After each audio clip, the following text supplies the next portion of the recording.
Voilà, merci à vous toutes et tous de persister dans votre volonté d'être confrontés à des éclairages qui ne sont pas toujours ceux qu'on entend dans les médias mainstream, même s'ils y parviennent parfois, sur cette question lancinante de la portée et des limites de notre réponse à ce phénomène qu'on désigne par un mot dont on sait déjà qu'il est boiteux, dont on sait déjà qu'on devrait s'en dispenser, mais c'est celui qui reste fonctionnel, ce phénomène dit terroriste.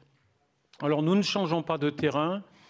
Il m'est agréable de dire que beaucoup a été dit lors de la première table ronde, parce que c'est vrai d'une part, et parce que ça fait plaisir de voir que les vieux intervenants peuvent envisager de passer la main face à la richesse de la nouvelle génération. Nous ne changeons pas de terrain. La question, c'est donc, est-il possible de faire un petit peu mieux ou un peu moins mal dans notre gestion du phénomène terroriste?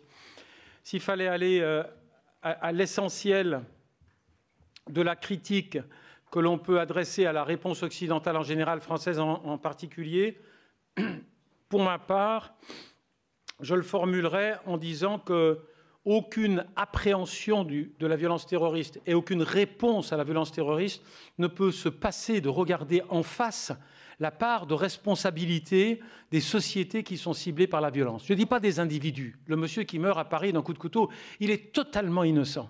Mais si, sous prétexte de l'innocence de la victime, on refuse de considérer qu'il puisse y avoir une part de responsabilité de la société dont ce monsieur est l'ambassadeur, et c'est tombé sur lui ce jour-là, eh bien, nous sommes en train de rater le coche, nous sommes en train d'être inefficaces. Il y a plusieurs manières de le faire. Je les formule de façon très différenciée, mais j'aime bien la dernière en date. Je dis c'est très bien de faire ce qu'on fait, de condamner les idéologies radicales qui sont la cause de ces violences dont nous sommes les destinataires. Je suis d'accord. Il faut les condamner, il faut les illégitimer du point de vue, y compris du point de vue de la pratique religieuse qui est associée à cette violence. Mais moi, je voudrais qu'on fasse mieux. Je voudrais qu'on aille au-delà. Il ne suffit pas de condamner les idéologies radicales, il faut comprendre ce qui rend ces idéologies attractives dans certains segments de nos sociétés, en Europe comme dans le reste du monde. Et je me risque à donner une réponse. Ce qui rend les idéologies radicales attractives, c'est le sentiment de ceux qui vont y adhérer qu'ils n'ont pas accès au cœur du dispositif de distribution et de reconnaissance des ressources symboliques et matérielles de l'ensemble considéré. Et très, très, très souvent, quand c'est moi qui suis à la tribune, je vous rassure, je n'y suis pas vraiment, je conclus chacune de mes interventions sur ce sujet-là en donnant la parole au poète français d'origine antillaise Aimé Césaire, qui dit « Si vous ne me laissez, à peu de choses près, si vous ne me laissez pas devenir un citoyen à part entière, il y a de fortes chances que je cherche à devenir un citoyen entièrement à part. Si vous n'ouvrez pas votre porte, je vais y taper dessus avec une violence qui va vous surprendre. » Et lorsque nous sommes confrontés à cette violence, je dis aux commentateurs, je vous en supplie, faites un zoom arrière. Ne restez pas le nez collé sur ce qui s'est passé dans une rue de Paris. Faites un zoom arrière dans l'espace et dans le temps. Allez voir ce qui s'est passé ailleurs et avant, si vous voulez décrypter ce qui s'est passé. Quelles sont les façons que nous avons de nous donner une part de responsabilité dans ces dysfonctionnements des mécanismes de la représentation politique qui fabriquent des individus qui pètent les plombs, qui passent au langage de rupture, qui passent au langage de la violence totale. Il y en a deux, et ça donne les deux thématiques de cette table ronde, même s'il est difficile de les dissocier de façon schématique. Disons qu'il y a deux terrains sur lesquels on peut faire des erreurs. Il y a nos politiques étrangères, ce que nous faisons, États européens, dans les États du monde musulman, et puis il y a ce que nous faisons chez nous. En clair, pour faire ça, et puis il y a nos politiques étrangères et nos politiques domestiques. Eh bien, nous allons, dans cette table ronde, identifier les dysfonctionnements comment certaines de nos politiques étrangères, mais cela a été dit par la première table ronde, on connaît la réponse, hein, lorsque nous nous associons de façon indiscriminée, aveugle, parce qu'ils sont nos clients, parce que nous y trouvons des intérêts financiers. Hein, regardons du côté de l'Arabie saoudite. Pourquoi continue-t-on à vendre des armes à l'Arabie saoudite alors que nous savons qu'elle est impliquée dans un conflit au Yémen qui fait des milliers de victimes civiles? Eh bien, on continue à en vendre parce que c'est quand même bien de vendre. Hein. Et donc, on va retrouver les dysfonctionnements, les raccourcis que nous prenons avec l'identification de partenaires politiques légitimes, crédibles. Et cela a été bien dit. Hein, et quand on dit État du Proche-Orient, c'est tous, y compris, évidemment, l'État israélien. Hein. Et quand on voit que notre réaction au dernier des dysfonctionnements majeurs des mécanismes de leur représentation politique du côté d'Israël a été sanctionné par ce terrible oukase du ministère des Affaires étrangères qui a demandé un peu plus de discernement aux partis engagés dans le conflit. Hein. Quand on voit que nous ne sommes pas capables simplement de dissocier occupants, occupés, attaquants, attaqués, qu'on veut une demi-heure pour les canons et une demi-heure pour les cratères, n'est-ce pas? Il faut bien être égal. Eh bien, nous avons la thématique, l'une des thématiques que nous allons aborder, notre relation avec certains États qui alimentent le processus de la radicalisation que, soi-disant, nous voulons avec eux réduire. Et puis, évidemment, il y a cette pesanteur des mesures exclusivement. Ce qui a été dit dans la première table ronde en peu de mots est extrêmement important. C'est la domination du hard power au détriment de la réponse politique. Hein. La réponse n'est que sécuritaire, la réponse n'est que militaire, la réponse n'est que répressive. Elle n'adresse pas les causes profondes qui sont les dysfonctionnements de la représentation politique. Alors, sur ce terrain-là, nous allons voir les contre-performances de cette dominante de la réponse sécuritaire dans le tissu, cette fois-ci, de la société française. Pour le faire, nous avions, dans la première table ronde, une quasi-majorité de gens qui venaient plutôt de l'observatoire académique. Eh bien, là, nous avons le privilège d'accueillir des gens qui sont plus directement ancrés dans l'action militante, dans l'action associative. Ça ne veut pas dire qu'il n'y a pas de réflexion ni d'ancrage universitaire, mais des gens qui sont sur le terrain de l'action militante. Et donc, nous commencerons par Madame Geneviève Garrigos, qui a une longue expérience du très large front des dysfonctionnements du politique, qui a donné envie aux gens qui l'ont créé de créer Amnesty International, dont elle a été la présidente en France pendant près de 10 ans. Et puis, nous continuerons à nous interroger sur le prisme. Madame Garrigos couvrira en fait le spectre entier, puisque du terrain des politiques extérieures, elle annoncera un petit peu la réflexion des participantes qui vont traiter de l'état d'urgence. Nous nous focaliserons sur, non pas le titre Hélène Legec qui vous a été attribué, qui était un petit peu plus large. Vous allez surtout vous concentrer sur les ventes d'armes à l'Arabie Saoudite. Parce que ça aurait pu être l'Égypte. Moi, je vous ai déjà entendu sur ce sujet et j'avais été impressionné. Et c'est une des raisons pour lesquelles on est content de vous entendre ici, parce que ces associations sont extraordinairement efficaces et sont allées dénicher des petits instruments juridiques qui embêtent les États, hein, qui les mettent face à des contradictions. Vous allez voir, il y a des trucs qui permettent d'embêter le gouvernement français. Vous le savez, une enquête parlementaire va ou est... On aimerait. On aimerait, mais disons, l'idée a été lancée.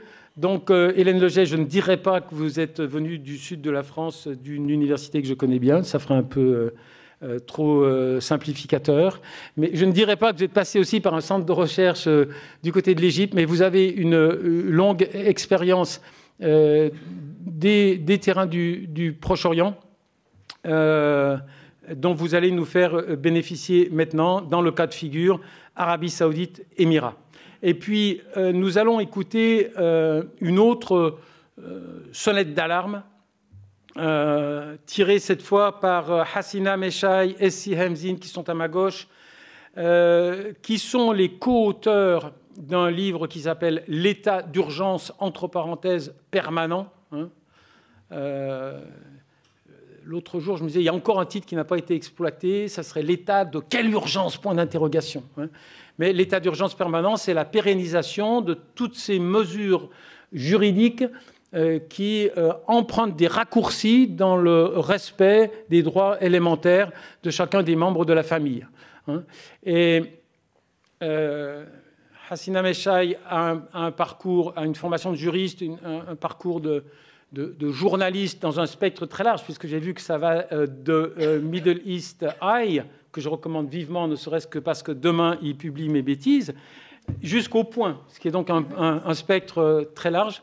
Donc, vous avez une formation de journaliste, vous avez une pratique de journaliste, mais vous avez une formation de juriste, et vous avez, avec Sihem Zine, qui, elle, a un parcours de militante humanitaire dans plusieurs pays du Proche-Orient, vous avez mis en commun votre capacité à identifier les plus gros des dysfonctionnements des législations de l'antiterrorisme depuis 2015, dans le cadre notamment, Sihem Zine, d'une association Action Droits des Musulmans. Donc, on sera là sur le terrain des dysfonctionnements des mécanismes de la représentation politique initiés par l'État français, à la fois dans ses relations avec des États autoritaires qui fabriquent de la radicalisation et jusque chez lui, par le biais de ces mesures adoptées ou aggravées au lendemain des attentats de 2015. Voilà, j'ai été trop bavard. Nous commençons. Madame Garrigos, c'est vous qui avez la parole. Merci infiniment. Oui, bonjour et merci beaucoup pour votre invitation. Moi, je suis très honorée d'être avec mes consoeurs puisque c'est vraiment une table de femmes et je trouve très bien qu'on soit invité justement pour parler de terrorisme, lutte antiterrorisme, état d'urgence et abus. Ça nous sort un peu des questions de femmes. Donc, merci beaucoup aux organisateurs. Concernant les lois antiterroristes, il est vrai que pour moi, il est difficile de ne pas commencer par la France parce que, on l'a vu ces 3 dernières années, et notamment depuis la déclaration de l'état d'urgence, la situation s'est quand même... certains diront renforcée, moi je dirais plutôt c'est beaucoup durci. Et c'est vrai qu'il est très difficile à l'heure actuelle de faire un bilan sur les lois antiterroristes en France parce qu'elles ont été tellement nombreuses ces dernières années que finalement on aimerait bien avoir un bilan et avoir une présentation de ce que cela représente exactement dans la législation. Et d'ailleurs, que ce soit les associations de défense des droits humains, que ce soit le Défenseur des droits ou la CNCDH, la Commission nationale consultative des droits de l'homme dont je fais partie, nous avons demandé à plusieurs reprises au gouvernement justement qu'il fasse un bilan pour qu'on sache exactement ce qu'il y avait derrière tout ça. Alors, l'avantage de l'état d'urgence, c'est que comme il y a eu la création d'une commission parlementaire de suivi, on a à peu près des chiffres, on a eu à peu près des informations. Ce qui est très intéressant, mais elles reviendront plus particulièrement sur ces chiffres, juste comme ça, hein, pour montrer un peu l'efficacité du système. Plus de 4600, je crois, perquisitions et aux dernières informations, en tout cas quand il y a eu la loi en novembre dernier, il y avait 23 procédures devant le parquet antiterroriste. Ça donne l'ampleur du filet.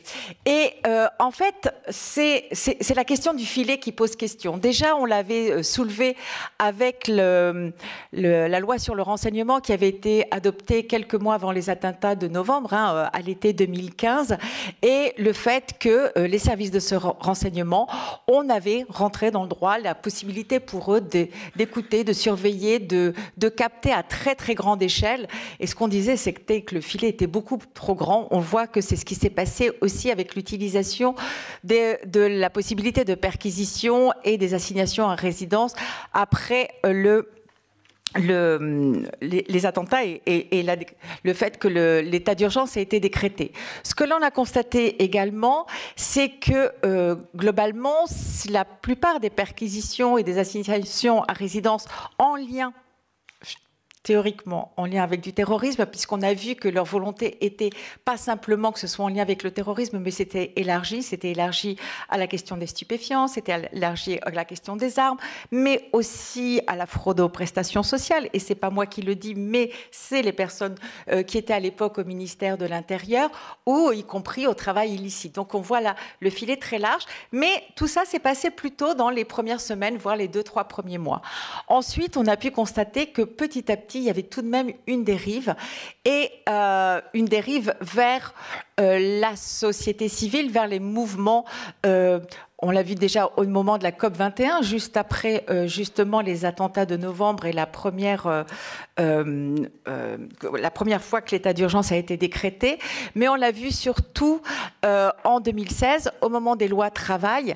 Et Amnesty International a lancé d'ailleurs il y a maintenant un peu plus d'un an un rapport justement sur le nombre de manifestations et le nombre de personnes qui avaient été interdites de manifester. On était arrivé à un chiffre de 155 manifestations interdites, ça faisait à peu près une tous les 3 jours, hein, ce qui est quand même considérable. Et plus de, je crois que c'était plus de 639 personnes qui avaient été interdites de participer à des manifestations, donc soit dans l'état d'urgence, mais aussi les nuits debout et autres. Et donc on voit comment finalement il y a une dérive de l'utilisation. Et c'est la même dérive qu'on avait observée au niveau des États-Unis, parce que quand la Maison-Blanche a fait son rapport sur la pertinence des lois justement de renseignement et de surveillance de la population, on s'était aperçu que c'était peu à voir avec le terrorisme, beaucoup à voir avec la société civile et le contrôle. Et ça m'amène à parler de...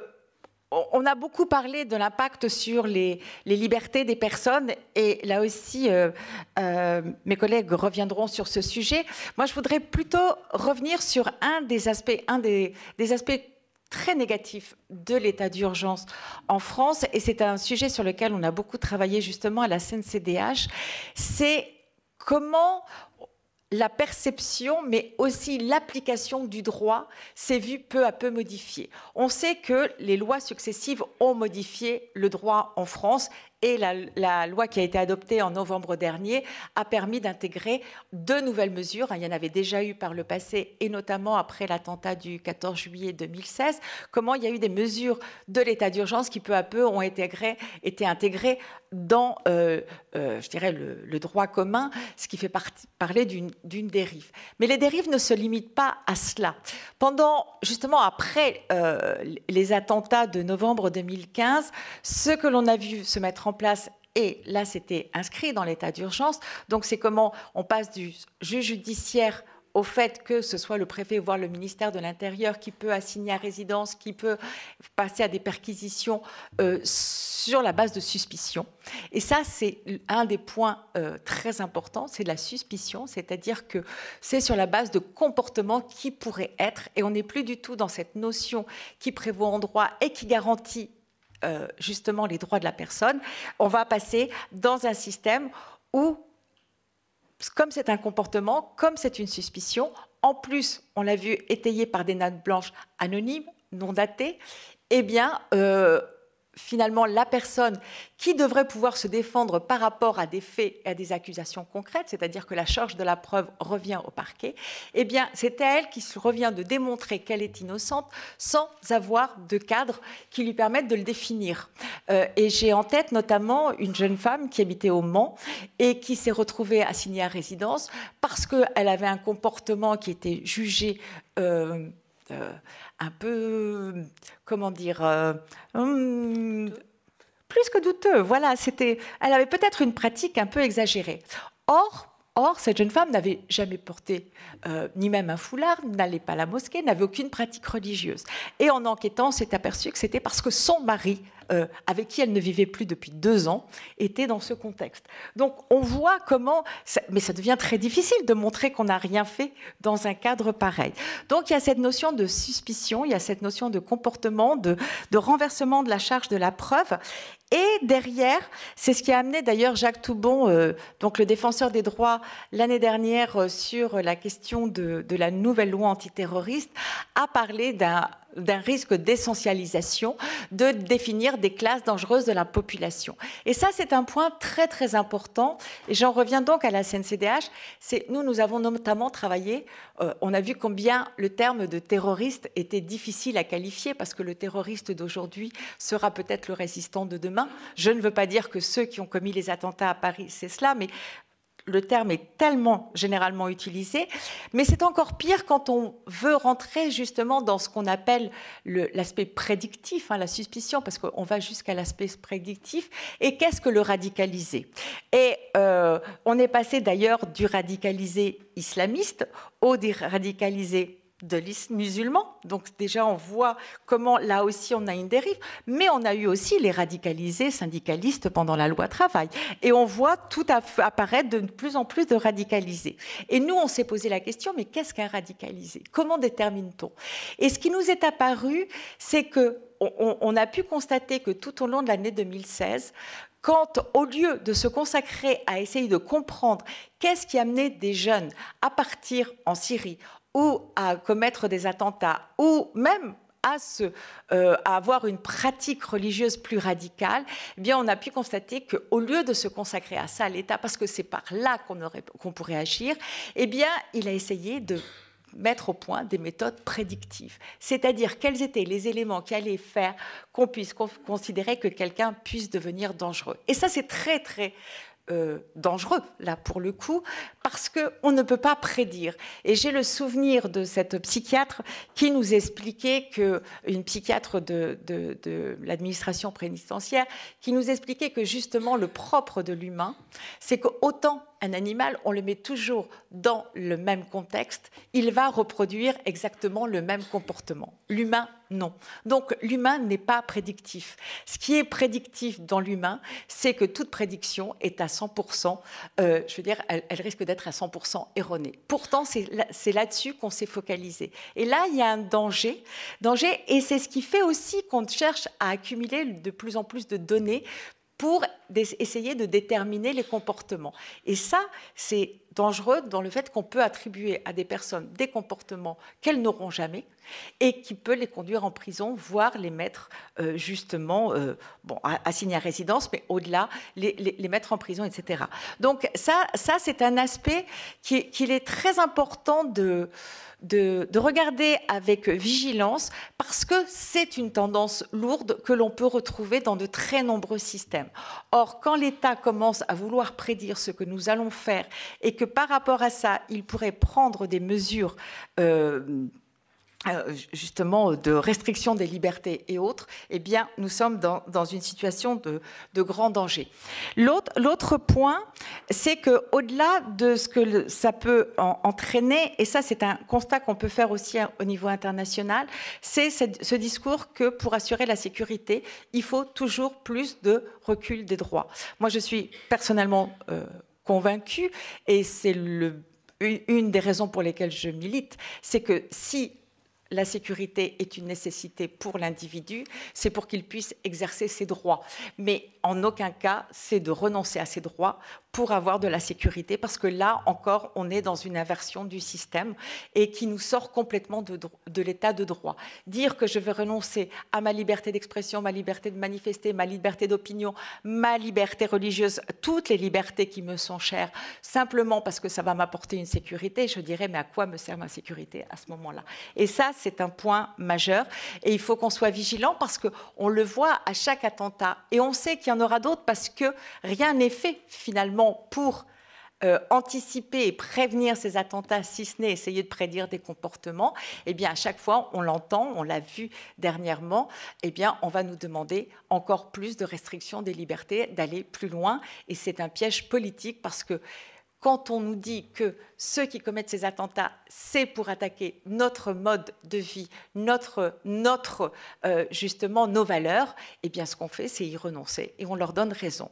Et là-dessus, je voudrais, pour faire la transition, passer au niveau international, parce que l'impact de ce qui a été fait en France a été aussi international. De même qu'après le 11 septembre 2001, on a pu voir que la guerre contre le terrorisme, on en a parlé juste la table précédente a parlé des impacts. On a pu voir qu'avec la guerre contre le terrorisme de George Bush, bien sûr, il y a Guantanamo et ce que ça représente et le symbole. Il ne faut pas oublier les sites noirs. Il ne faut pas oublier qu'à un moment donné, les États-Unis, c'est plus de 70 000 personnes. C'est des évaluations et on sait très bien que ces évaluations, la matière, sont toujours plus faibles que la réalité. C'est plus de 70 000 personnes qui ont été dans ces sites noirs et dans des conditions absolument épouvantables. D'ailleurs, j'apprécie beaucoup aujourd'hui quand j'entends dire que, par exemple, effectivement, le régime syrien serait opposé aux États-Unis, quand on sait très bien que dans ce maillage fantastique qu'il y a eu pendant la guerre contre le terrorisme, eh bien, de très nombreuses personnes qui ont été enlevées, y compris aux États-Unis, et je pense au cas de Maher Arar, qui est symptomatique, ce Syrio-Canadien, qui a été enlevé à New York alors qu'il revenait de Tunisie et qu'il vivait au Canada, et qu'il a été envoyé dans les geôles syriennes pour être torturé. Donc, c'était juste une petite parenthèse. Mais quand les États-Unis sont revenus sur cette notion, sur la définition même de la torture et cette violation flagrante du droit international, au-delà des exactions qu'ils ont commises, ils ont donné à tous les États qui pratiquaient allègrement la torture sur cette planète une bonne raison de torturer, ont torturé contre le terrorisme. Et le nombre de lois antiterroristes qui a été adopté à travers le monde est extraordinaire. Il en a été de même quand la France elle-même, suite aux attentats, eh bien, a adopté notamment l'état d'urgence. Et là, on a vu, alors qu'après les attentats de Madrid, les attentats de Londres, il n'y avait pas eu de loi antiterroriste aussi puissante, on a vu qu'après les attentats de Paris, eh bien, au niveau européen, on a aussi eu une adoption de lois antiterroristes extrêmement forte, que ce soit en termes de restriction des libertés, mais aussi d'extension des durées de garde à vue, etc. Et ça, c'est aussi un impact extrêmement négatif. Et on va mettre beaucoup de temps à s'en remettre, parce qu'il faut voir qu'aujourd'hui, à travers le monde, il y a régulièrement des lois antiterroristes qui sont adoptées. Et je regrette que le représentant de l'ambassade de Russie soit parti, parce que je lui aurais rappelé que juste en 2016, la loi Loravaya, eh bien, avait un certain nombre très important de décrets, dont un qui mesure comment on peut lutter contre le terrorisme avec cela et a adopté justement le fait que la responsabilité pénale des enfants baisse à 14 ans. Donc voilà, c'est vrai qu'avec ces mesures, on va lutter contre le terrorisme. Surtout quand on voit comment les 17 ans de lutte antiterroriste des États-Unis ont abouti à la disparition du terrorisme sur cette planète. Et il est clair qu'au jour d'aujourd'hui, les lois antiterroristes sont utilisées partout. Actuellement, pour Amnesty, je m'occupe toujours des questions des Amériques et notamment de l'Amérique latine. Il faut voir que la mobilisation mapuche au Chili pour sauvegarder leurs terres, eh bien, ils sont réprimés, emprisonnés au nom des lois antiterroristes. Donc, vous voyez le rapport, parce que, voilà, ça s'est généralisé. Et je finirai sur un point qui, pour moi, est majeur. Je ne sais pas si le monsieur qui travaille au Sénat est toujours là, mais je finirai sur ce point. C'est vrai que souvent, on parle de l'Occident veut imposer la démocratie. Je ne sais pas s'il y a un régime, on peut imposer la démocratie, et quelle démocratie, sous quelle forme, etc. Par contre, il est déplorable et lamentable que les États occidentaux, certes, ne donnent pas de leçons peut-être sur les régimes gouvernementaux, mais quand il s'agit des violations des droits humains, et c'est là-dessus qu'on critique les gouvernements, ne disent rien. Parce que se rendre dans un État qui torture, qui arrête arbitrairement, qui condamne à mort lors de procès collectifs comme c'est fait en Égypte, qui condamne à la prison pour terrorisme ces journalistes, ces défenseurs des droits humains, là ce n'est pas critiquer la forme de gouvernement, c'est juste le non-respect des droits fondamentaux des personnes. Et qu'en contrepartie, on leur vende des armes et qu'on continue à penser que la stabilité dans ces pays peut se faire uniquement sur la lutte anti-migrants et sur la lutte antiterroriste et que ça justifie des relations privilégiées, c'est ce que nous condamnons. Et la lutte antiterroriste ne peut pas tolérer ça parce que c'est justement ces comportements qui favorisent le recrutement. Merci beaucoup.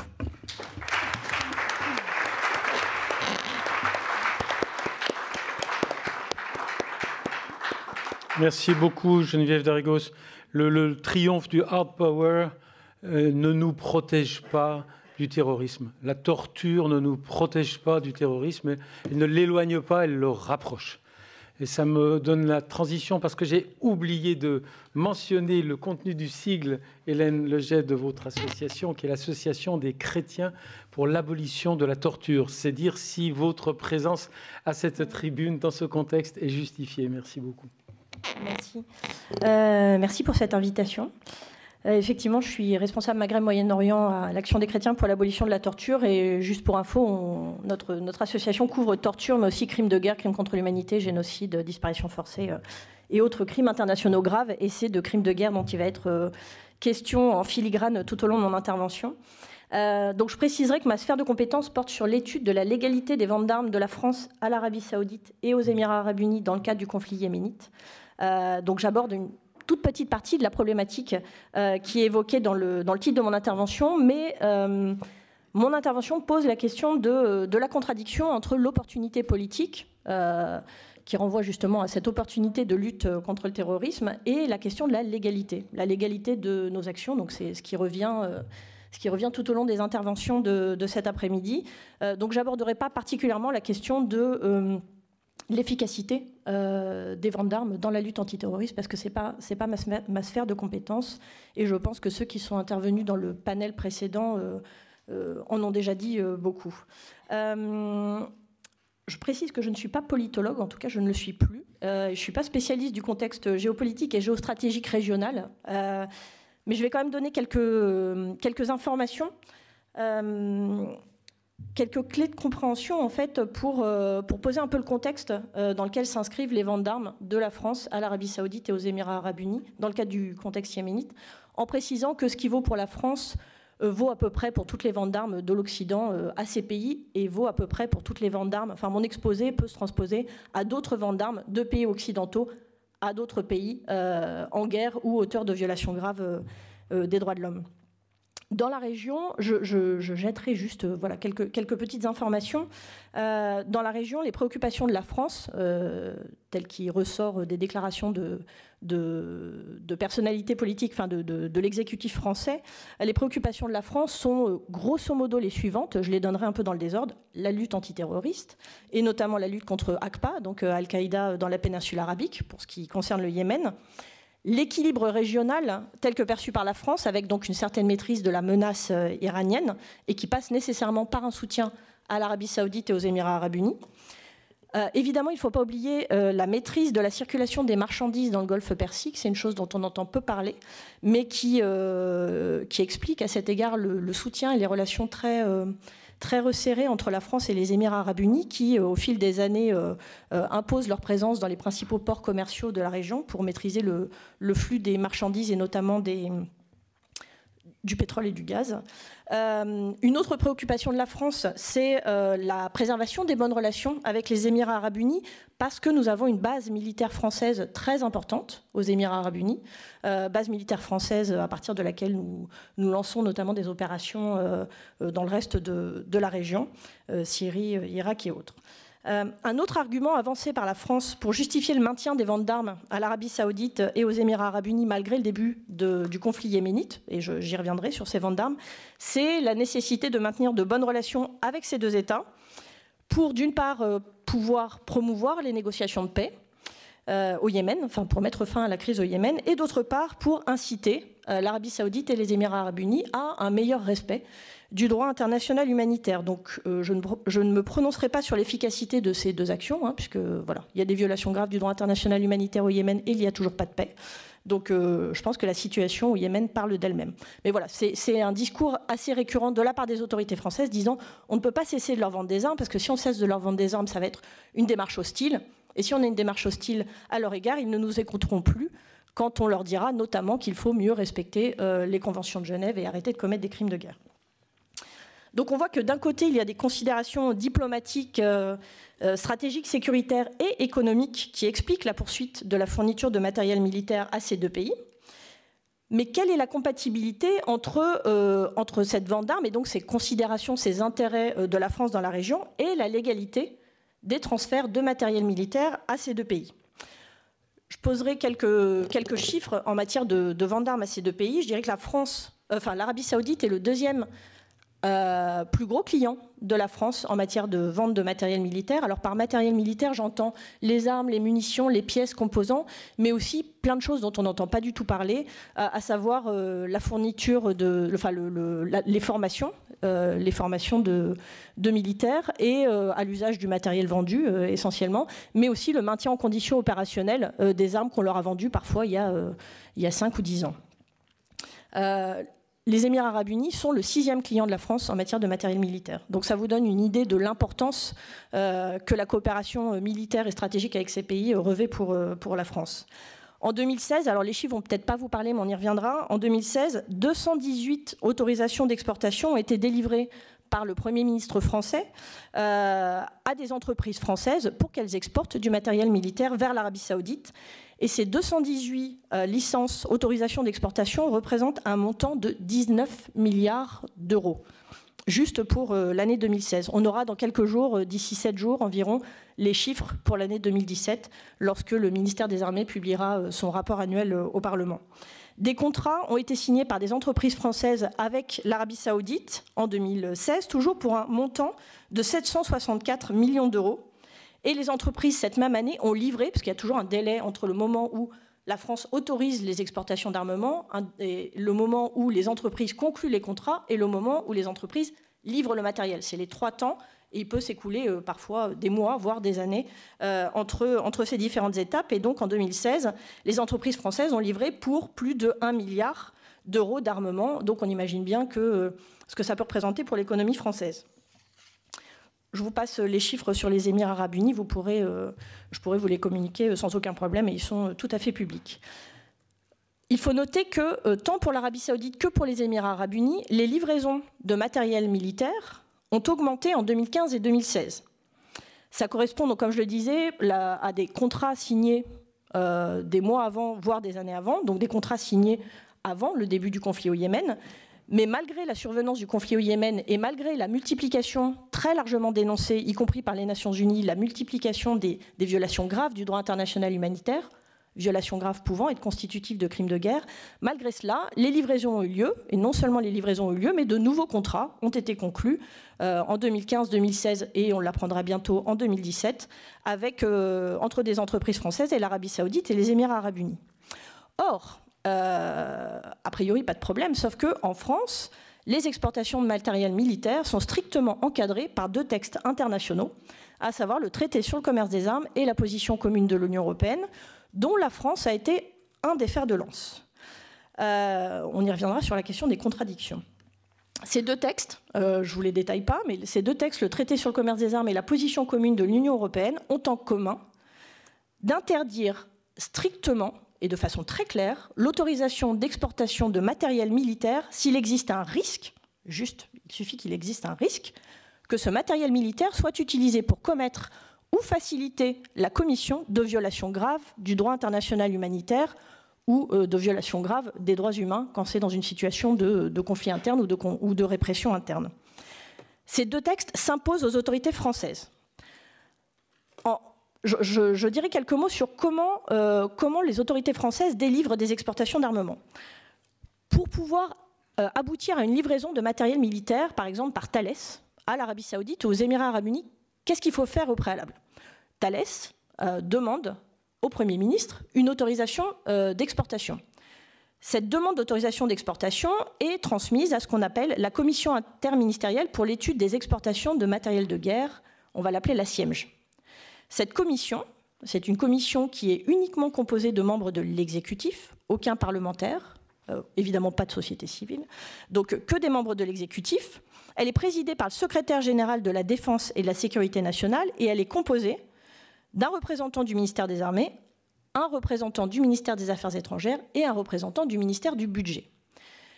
Ces personnes qui siègent au sein de la CIEMG étudie la demande d'autorisation d'exportation d'armement formulée par l'entreprise et voit si cette demande doit donner lieu à une autorisation d'exportation. Que font les membres de la CIEMG pour rendre leur avis, pour étudier cette question? Ils prennent en compte on le sait évidemment, les intérêts financiers, diplomatiques, économiques liés à l'exportation. Est-ce que ça va nous rapporter de l'argent? Est-ce que ça va nous aider dans la lutte antiterroriste de vendre des armes à tel ou tel pays? Est-ce que ça va renforcer nos relations avec le pays vers lequel on exporte? Mais ils sont censés aussi tenir compte des critères fixés par le traité sur le commerce des armes et la position commune de l'Union européenne, dont je le rappelle, ces deux textes, dont je le rappelle, disent qu'il est interdit, il n'est pas opportun, il est interdit d'autoriser l'exportation de matériel militaire s'il existe un risque que ce soit utilisé pour commettre des crimes de guerre et autres violations graves du droit international humanitaire. Donc la CIEMJ se réunit de façon totalement confidentielle, une fois par mois, étudie ces demandes d'autorisation d'exportation d'armement, essaye de voir quel est l'intérêt d'autoriser l'exportation de matériel militaire et voit surtout, en tout cas en théorie elle est censée le voir, voit surtout s'il existe un risque que ce matériel militaire dont l'exportation est demandée puisse être utilisé pour, en gros, taper sur des civils.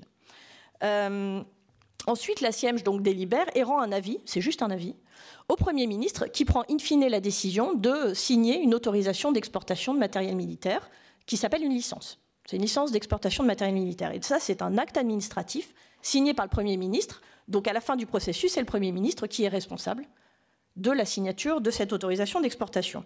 Et à partir de là, l'entreprise a tout le loisir de négocier un contrat avec un pays étranger ou avec une entreprise de défense étrangère et de signer un contrat et ensuite de procéder à la livraison du matériel militaire.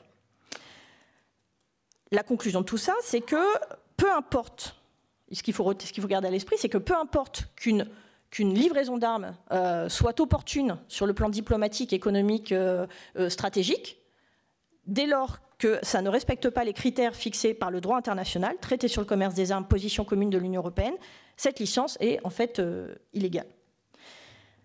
Pourtant, alors on se dit, mars 2015, début du conflit au Yémen, dès fin mars, début avril, Human Rights Watch et Amnesty International dénonçaient des attaques délibérées contre des civils, commençaient à parler de possibles commissions de crimes de guerre. Ensuite, depuis lors, les Nations Unies ont publié de nombreux rapports et des communiqués de presse dénonçant eux aussi la commission de violations graves du droit international humanitaire, notamment à travers des frappes aériennes, mais pas seulement, j'y reviendrai, par l'Arabie Saoudite et les Émirats Arabes Unis. Et pourtant, la France continue à autoriser, à délivrer des licences. Le Premier ministre continue à signer des licences autorisant des entreprises à vendre des armes à ces deux pays.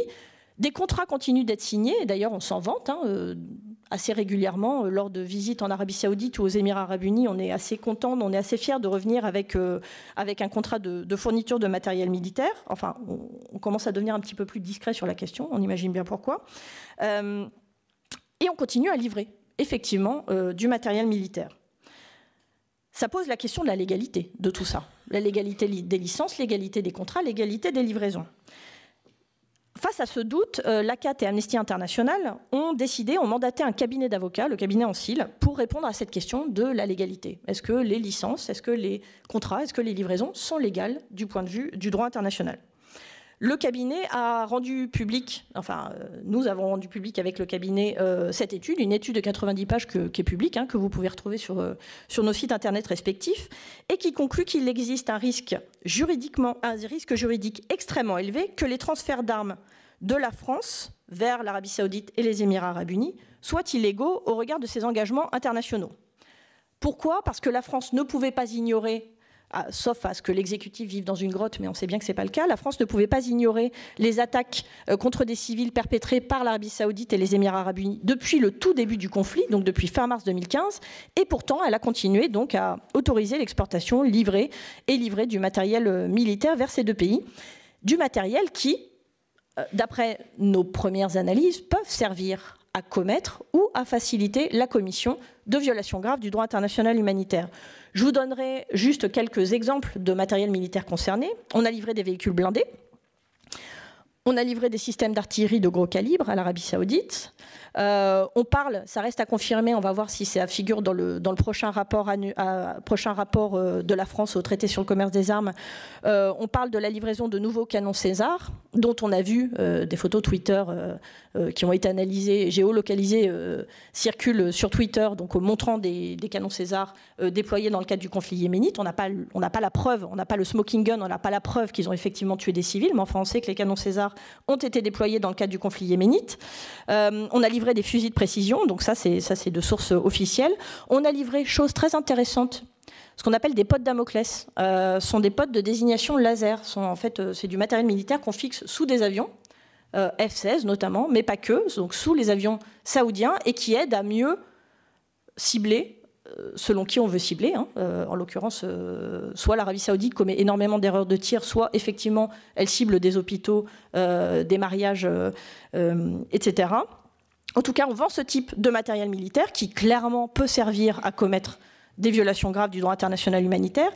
On vend aussi, et là c'est important de le mentionner, on vend aussi des intercepteurs, des patrouilleurs à l'Arabie Saoudite et des corvettes Gowin. Donc ça c'est du matériel maritime qui peut servir, qui peut être utilisé dans le cadre du blocus. Vous avez tous entendu parler du blocus imposé par l'Arabie Saoudite et les Émirats Arabes Unis au Yémen, qui empêche l'acheminement de biens de première nécessité et de l'aide humanitaire. Or, ce blocus, à certains égards, c'est pas seulement répréhensible du point de vue éthique et moral, à certains égards, ce blocus constitue une violation grave du droit international humanitaire, et s'il est intentionnel, et évidemment, c'est pas une erreur, le blocus, il constitue un crime de guerre. Donc on vend aussi du matériel militaire qui peut servir à affamer les populations civiles. Et en fait, on n'a pas de chiffres dessus, donc c'est très dur de communiquer là-dessus, mais on rapporte, somme toute, par rapport au conflit syrien ou à d'autres conflits, on rapporte peu de morts civiles du fait des frappes au Yémen. Mais ce sur quoi on a des difficultés à communiquer, c'est sur les milliers, et certainement les dizaines de milliers de morts du fait de la famine, du fait de l'absence d'accès aux soins, puisque 55% des établissements sanitaires au Yémen ont été détruits ou privés de médicaments ou d'électricité ou autres et ne peuvent plus fonctionner. Et donc il y a énormément de morts civiles du fait de ce blocus. Vous me dites quand je... Voilà. Ok, je me dépêche. Donc voilà ce qu'on a fourni à ces deux pays, et j'en passe, ce sont que quelques exemples, depuis le début du conflit. Je vous renvoie à l'étude pour avoir une longue liste, il y a des pages et des pages de listes de matériel militaire dont l'exportation pose question. Et cette liste est loin d'être exhaustive. Pourquoi elle est loin d'être exhaustive? Parce que, comme vous le savez, en France, la vente d'armes est un domaine totalement opaque. Totalement opaque.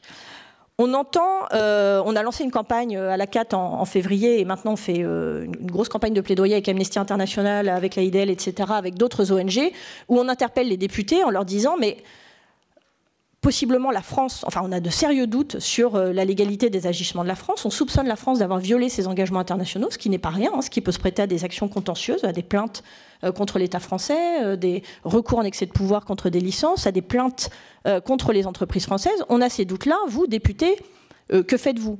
Pourquoi vous ne vous emparez pas du sujet? Pourquoi est-ce qu'on n'entend pas pipe et mot au sein de l'Assemblée nationale? Alors maintenant, ça commence à bouger, mais beaucoup de députés nous répondent « mais le gouvernement est totalement transparent. Chaque année, le gouvernement publie un rapport sur les ventes d'armes. » Effectivement, chaque 1er juin, le ministère des Armées publie un rapport qui fait l'objet parfois, assez rarement, de présentations physiques à l'Assemblée nationale, mais en tout cas publie un rapport faisant état de sa vente, des ventes d'armes et des licences octroyées l'année précédente. Or, ce rapport ne mentionne aucune donnée, ne précise pas quelles armes on a vendues à qui, ne précise pas quelles armes on a livrées à qui, ne précise pas quel est le destinataire final, c'est-à-dire que si on livre des armes à l'Arabie Saoudite, quelle force saoudienne est censée l'utiliser.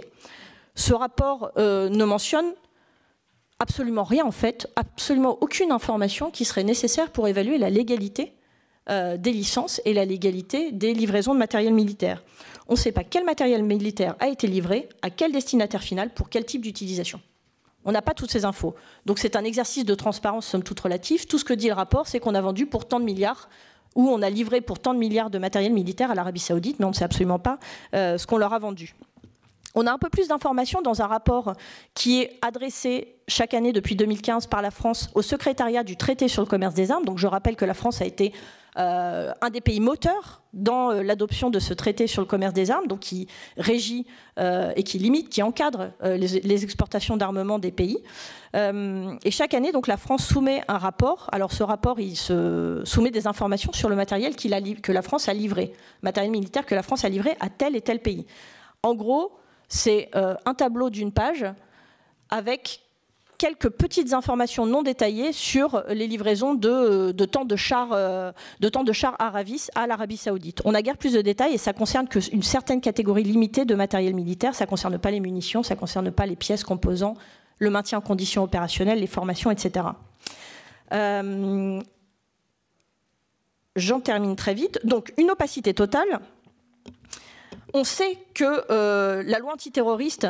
On le sait, donc, comme je l'ai mentionné en introduction, que la loi antiterroriste n'est certainement qu'un des motifs réels qui justifie les exportations de matériel de guerre à l'Arabie Saoudite et aux Émirats Arabes Unis. Cependant, c'est le motif qui est le plus mis en avant par l'exécutif, car on sait que ce motif a la faveur de l'opinion publique.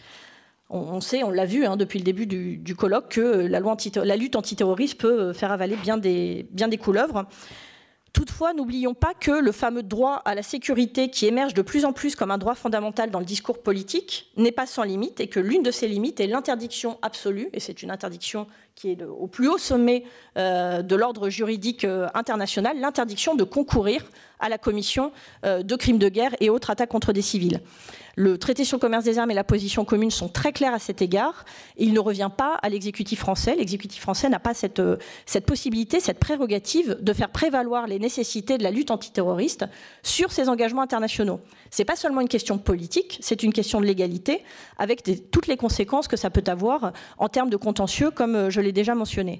Donc c'est pour ça qu'on a lancé cette campagne conjointe pour demander aux députés de s'emparer du sujet, parce que le rôle des députés, avant tout, c'est de contrôler la légalité des actions de l'exécutif. Et donc, on a demandé aux députés de s'emparer du sujet en obtenant la création d'une commission d'enquête parlementaire sur la légalité des ventes d'armes de la France à l'Arabie Saoudite et aux Émirats Arabes Unis dans le cadre du conflit au Yémen. Voilà. On peut citer le nom de... C'était Sébastien Nadeau, non, qui a pris l'initiative. Si un jour vous êtes convié à une...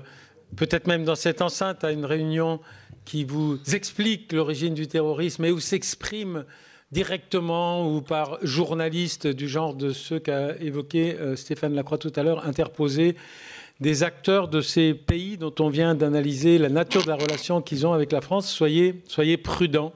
Il y a énormément ces temps-ci de réunions explicatives à Paris où on vient nous vendre des recettes de la lutte contre le terrorisme. Sachez que derrière, il y a ces mécanismes essentiels dont Hélène Leget nous a rappelé l'existence. En France, on peut, même si personne ne frappe à la porte, on peut être plaqué en slip par terre à tout moment de la nuit, agonie d'injures, y compris racistes. C'est l'effort législatif consenti par notre société pour lutter contre le terrorisme. Il faut le savoir, il faut connaître l'arsenal judiciaire. On a dit tout à l'heure la torture ou tous les raccourcis des droits humains ne nous protègent contre aucune radicalisation, ils accélèrent le cycle. Et c'est assez vraisemblablement un des pièges dans lequel nous semblons, enfin dont nous ne sommes pas complètement protégés. C'est ce que Hassina Meshaï et Si Hemzine vont nous expliquer maintenant. J'espérais qu'elles auraient un exemplaire. Non, vous n'avez pas. Si comme ça, on le montrera. C'est ce qu'elles nous ont déjà expliqué et qu'elles vont nous résumer maintenant dans cet ouvrage qui s'appelle « L'état d'urgence permanent ». Merci. Merci. Bonjour à tous. Merci, Monsieur Burga. Mais je vais prendre pour fil rouge de cette allocution la genèse de ce livre, L'état d'urgence permanent. Et ensuite, je laisserai Si Hemzine détailler les actions de l'ADM et les problématiques rencontrées alors. Alors, nous nous sommes posé deux simples questions lorsque nous avons entrepris de rédiger ce livre. L'état d'urgence était-il utile et a-t-il été efficace ? Alors, pour répondre à la question de son utilité, je citerai simplement deux personnes, François Hollande et Laurence Blisson. L'ancien président déclara dans le livre de Davé et l'Homme, les deux journalistes du Monde, je cite, « Oui, il y a eu des abus, des excès, les préfets en profitent pour faire autre chose que de la lutte contre le terrorisme.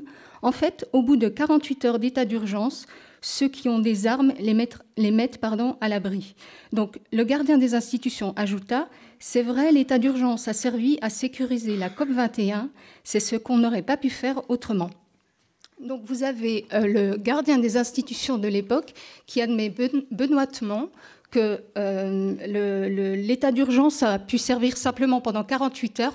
On a interviewé des députés, des policiers qui nous ont dit 1 semaine, 2 semaines, mais pas au-delà. Et j'ajouterais que l'état d'urgence n'a pas servi seulement contre la COP21, mais aussi contre les mouvements sociaux lors de la loi El Khomri. Mais nous y reviendrons. La deuxième personne interviewée dans le livre est Laurence Blisson, et elle aussi nous donne un éclairage très intéressant sur l'utilité de l'état d'urgence. Je rappelle qu'elle est secrétaire générale du syndicat de la magistrature.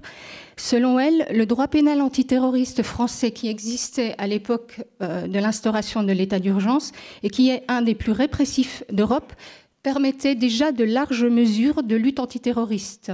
Perquisition de nuit, détention provisoire. Mais la différence avec l'état d'urgence, c'est que toutes ces mesures étaient accompagnées d'une série de garanties. Tout se fait avec le contrôle d'un juge judiciaire en amont, et ça c'est très important, sur la base d'une infraction pénale avec un débat contradictoire, une procédure écrite contradictoire, qui permet de se défendre. Avec l'état d'urgence, plus de contrôle a priori du juge, nous tombons dans la seule mécanique administrative et a posteriori. La seconde question, l'état d'urgence a-t-il été efficace ? Ce que disait Madame Garrigos est très vrai. Nous avons eu aussi énormément de mal à nous procurer les chiffres. Le ministère de l'Intérieur a été assez réticent à nous les communiquer. Mais d'après ce que nous avons trouvé, on a eu 4 534 perquisitions administratives en 2 ans, 750 assignations à résidence ordonnées. Et je mets de côté les fermetures de lieux de culte et les interdictions de sortie du territoire. Sur toutes ces mesures, 23 procédures ont été ouvertes. Madame Garrigos en a parlé. Et je précise également que sur ces 23 procédures ne signifient pas condamnation et que l'essentiel des dossiers visait des faits de droit commun, détention d'armes, stupéfiants, apologie du terrorisme et consultation de sites djihadistes. On a fait un calcul très simple avec SIAM. On a ramené ces 23 perquisitions simplement au nombre de ces 23 procédures, simplement au nombre de perquisitions administratives. On obtient un ratio de 0,5%. C'est-à-dire que, déjà, 0,5, c'est infinitésimal, mais si on additionne perquisitions administratives, assignation à résidence, IST, etc., le ratio est encore plus minime. Donc, d'après ce qu'on a conclu dans le livre avec la rencontre de juristes, de députés, de gens très près du terrain, l'état d'urgence n'a pas semblé si efficace ni si utile. Donc la question est, pourquoi a-t-il duré ? Pourquoi est-il allé de prolongation en prolongation ? À cette question, je vais répondre déjà en 2 temps. Pourquoi a-t-il duré ? Tout simplement parce que l'état d'urgence porte en lui sa propre justification. Qu'il n'y ait pas d'attentat, et le voici justifié. Qu'il y ait un attentat, et le voici raffermi, voire approfondi. La deuxième question, quelles conséquences porte l'état d'urgence sur la société française ? Mais écoutez, là, je vous donne en vrac des choses. Vous les trouverez de façon beaucoup plus approfondie dans le livre. D'abord, ce qu'on a pu observer, moi en tant que journaliste et juriste, et Siem en tant qu'actrice associative, c'est que l'état d'urgence renverse les principes fondamentaux de notre droit. Ce sont les notes blanches dont Madame Garrigos a parlé. Ces notes blanches, pour vous préciser, ce sont des notes sans en-tête, non signées, des services de renseignement, et qui servent la plupart du temps de base aux mesures privatives de liberté. Et Madame Mireille Delma-Marty, que j'aime beaucoup citer parce que je trouve qu'elle a trouvé la formule qui résume bien l'état d'urgence, qui est donc professeure honoraire au Collège de France, a qualifié l'état d'urgence de rupture anthropologique. Elle estime que c'est une conception sécuritaire qui conduirait à une société de l'éternelle suspicion. Deuxième point qu'induit l'état d'urgence, tout simplement la création d'un ennemi intérieur. L'état d'urgence intervient dans un climat de centralité médiatique et politique des musulmans et de l'islam à minima. Et il a été compris par certains assignés et perquisitionnés comme la continuité d'un climat islamophobe par les mêmes moyens. On a pu entendre parmi les personnes interviewées, et on en a interviewé pour le livre 25 parmi les 300 dossiers que SIEM a pu traiter, on a pu entendre « il nous assigne car nous sommes musulmans ». Et cette remarque fait étrangement écho à ce qu'on a pu entendre au lendemain des attentats, où on a entendu, plus ou moins en filigrane, on nous attaque pour ce que nous sommes.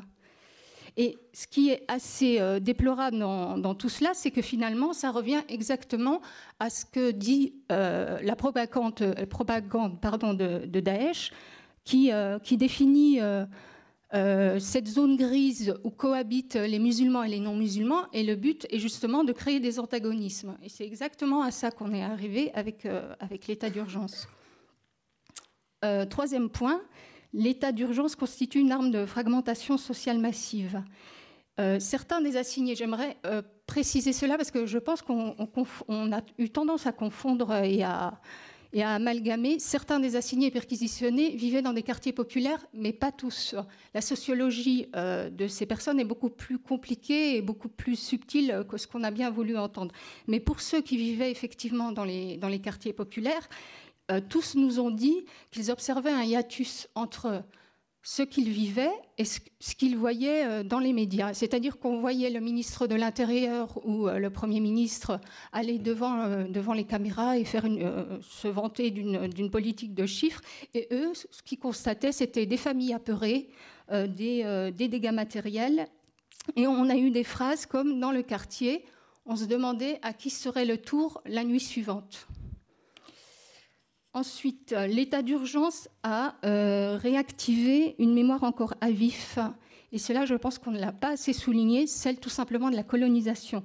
Parce qu'il y a quand même une maladresse, et c'est le moins qu'on puisse dire, à avoir réactivé pour instaurer l'état d'urgence une loi du 3 avril 1955 qui a été justement prise pour réprimer la révolte algérienne au lendemain de la Toussaint sanglante du 1er novembre 1954.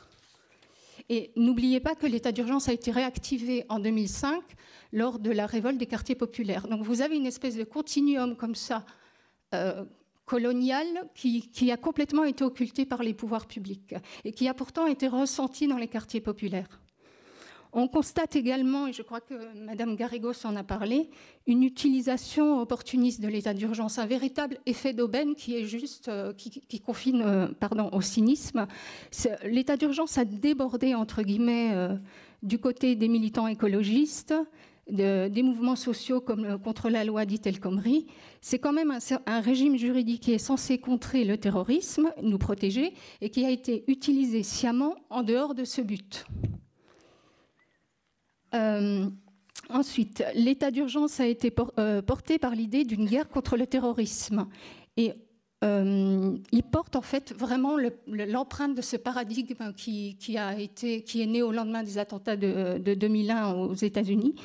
Or, cette idée de guerre contre le terrorisme est une contradiction en elle-même, puisque la guerre se définit justement par la possibilité d'identifier de façon certaine l'ennemi à combattre. Dans cette guerre contre le terrorisme, l'ennemi doit rester vague, omniprésent, volatile et flottant, ce qui permet à l'État un large spectre d'actions et de réponses.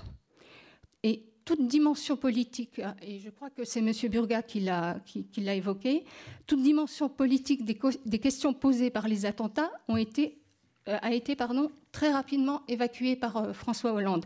Je vous recommande un petit exercice qui est très amusant à faire, amusant entre guillemets, c'est de comparer le discours qu'a prononcé François Hollande lors de son hommage aux victimes le 27 novembre 2015 dans la Cour des Invalides et de le comparer justement avec le discours prononcé par George W. Bush au soir du 11 septembre. Je vous cite juste un extrait qui est très lyrique mais que je trouve très intéressant. Que veulent les terroristes? Nous diviser, nous opposer, nous jeter les uns contre les autres. Je vous l'assure, ils échoueront, ils ont le culte de la mort, mais nous avons l'amour de la vie. Et justement, la question c'est, est-ce que la France était prête, après les attentats, à être interrogée sur sa politique intérieure, sur ses failles sociales et ses failles sociétales, tout comme sur sa politique étrangère? Il me semble que non. C'est la conclusion à laquelle on est arrivé avec SIEM dans le livre. Parce qu'il s'agissait de poser sur ces attentats un regard politique et pas seulement sécuritaire ou pas seulement religieux. l'état d'urgence, à notre sens, a pu servir à justement évacuer ces questions dans une espèce de déploiement de forces opacifiantes. Et paradoxalement, l'état d'urgence a été une façon d'agir pour mieux éviter d'agir, de répondre pour mieux éviter de répondre. En somme, si on reprend une phrase de Clausewitz qui est assez connue, l'état d'urgence est une forme de prolongement de l'absence de politique par d'autres moyens qui ont tous été sécuritaires. L'état d'urgence, je continue dans ma lancée pour finir, l'état d'urgence a interrogé également les rapports structurels qu'entretiennent la violence d'État, la militarisation du maintien de l'ordre public, la question du terrorisme et la gestion intérieure des populations, notamment dans les quartiers populaires. Ce qui est très intéressant aussi à observer quand on approfondit les textes législatifs, c'est qu'on observe que l'état d'urgence brouille toutes nos distinctions habituelles. La frontière qui sépare les enquêtes criminelles de celles des services secrets, la sûreté intérieure de celle de la question de la sécurité extérieure. On note par exemple une chose toute simple, que si toute opération militaire extérieure donne lieu à un débat public, le déploiement de soldats français sur le territoire national n'a donné lieu à aucun débat public. Ce qui quand même pose question, à mon sens. Les attentats ont posé indirectement, au final, la question de savoir à qui devait revenir le monopole de la violence légitime, à l'armée ou à la police. Qui doit mener la guerre au terrorisme à l'intérieur même des frontières?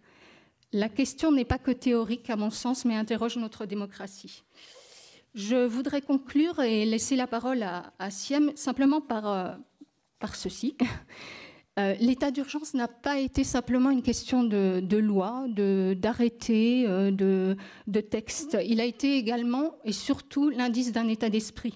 C'est en cela qu'il est dangereux, parce qu'il a contaminé par la suite et par capillarité certaines lois pénales qui ont été prises après son instauration. Il est un état d'esprit de l'état d'urgence comme il est un esprit du terrorisme, pour reprendre le mot de Baudrillard. Et cet esprit de l'état d'urgence est tout autant hyper réel, noyé dans la réponse d'immédiateté à l'événement traumatique, donc tout autant déréalisant. En tout cas, il a été déréalisant pour les victimes. Et une chose que j'aimerais vraiment que vous compreniez, c'est que l'état d'urgence n'a pas été indolore. Il a été peut-être invisible pour la majeure partie de la population, mais pour les victimes, et j'emploie sciemment le terme victime, il n'a été absolument pas indolore. Les personnes que nous avons rencontrées font état de véritables traumatismes qui relèvent juste de la brutalité policière et de l'arbitraire d'État. Donc, avec l'état d'urgence, il me semble, et là je n'engage pas Siem, mais je m'engage toute seule, que l'État n'a pas été à la manœuvre, mais seulement dans la réaction. Et cet esprit de l'état d'urgence n'a pas fini de hanter la France, puisque, contrairement à ce qu'on croit, on n'est pas sorti de l'état d'urgence, il a été, par une pirouette juridique, pérennisé dans une loi, la loi SILT, qui a été adoptée à la fin de l'année 2017. Voilà, je laisse Siem parler. Merci infiniment. Merci Assina. Vous nous avez rappelé une réalité qui est indicible, mais qui tient en peu de mots. Notre réponse, pour l'essentiel, notre réponse au phénomène terroriste n'a pas été une réponse politique. Elle a été, et elle demeure une réponse politicienne. Siem. Merci. Oui, alors bonjour. Je vous remercie déjà de nous accueillir ici. Alors donc je suis présidente de Action Droits des Musulmans. C'est une organisation qui a été créée pendant l'état d'urgence pour répondre aux besoins des personnes qui ont été perquisitionnées, assignées à résidence. Donc tout de suite, on a mis en place un travail avec Amnesty International Grande-Bretagne et France, et le syndicat de la magistrature, le syndicat des avocats de France. Au jour d'aujourd'hui, c'est une plateforme d'ONG où il y a Human Rights Watch aussi, et on travaille donc sur ces mesures-là. Nous, notre travail, ça a été d'accompagner les personnes dans leur démarche pour arriver à retrouver leurs droits. Donc on a eu des personnes qui étaient perquisitionnées, des personnes qui étaient assignées, des personnes qui ont eu des cartes de retrait de travail, des personnes qui ont eu des retraits d'agrément d'assistante maternelle, des personnes qui ont eu des enquêtes sociales, la protection de l'enfance pour islamisme radical, pour voilà. Donc je ne reviens pas sur les chiffres, mais sur peut-être un chiffre qui n'a pas été donné, c'est les 19 fermetures de mosquées pendant l'état d'urgence. Donc nous, sur l'ADM, on a traité à peu près 300 cas, donc 200 de perquisitions et 87 assignations à résidence. Il y a d'autres cas en dégradé, mais il y a aussi des cumuls en fait, de mesures, parce qu'il y a des personnes qui vont cumuler 6 mesures, dont les IST, qui est une loi, une interdiction de sortie de territoire, qui est une loi du mois de novembre 2014. Qui avait été faite par le gouvernement d'alors. Donc, on va revenir au cœur du problème rapidement. Ces problématiques sont installées en fait sur les signes de radicalisation. Et c'est en ça que je voudrais insister. Les signes de radicalisation, c'est une circulaire qui a été faite à l'initiative donc Bernard Cazeneuve avait demandé à Dounia Bouzard, à l'époque, il lui avait donné des cassettes d'audio d'enfants de petits jeunes qui étaient partis en Syrie. Il lui avait dit, voilà, en 6 heures, et elle donne une lettre qui est disponible, où elle répond à la sénatrice qui avait fait, Ben Bassa, qui avait fait la contre-enquête sur la radicalisation, et elle dit, j'ai eu 6 heures pour mettre ça en place, et l'UCLAT, en fait, il l'a récupéré derrière et l'a appliqué. Et ce qui est dérangeant pour nous, c'est qu'on retrouve ces critères-là dans les assignations à résidence et dans les différentes mesures. Un exemple, la barbe, la conversion est un des motifs d'assignation à résidence ou qui va conduire à. Donc, les signes de pratique religieuse musulmans assidus d'apparence sont des critères de radicalisation en France. Et c'est en ça que c'est dérangeant. La rapporteure spéciale des Nations Unies vient de faire un communiqué en disant que la communauté musulmane était une communauté de suspects. Donc depuis, on est rentré dans une communauté de suspects. Nous, on a été entendus donc, par la commission des lois, par le rapporteur Gauvin, auquel l'ADM a donné en fait 7 propositions sur 14 propositions sur les 14.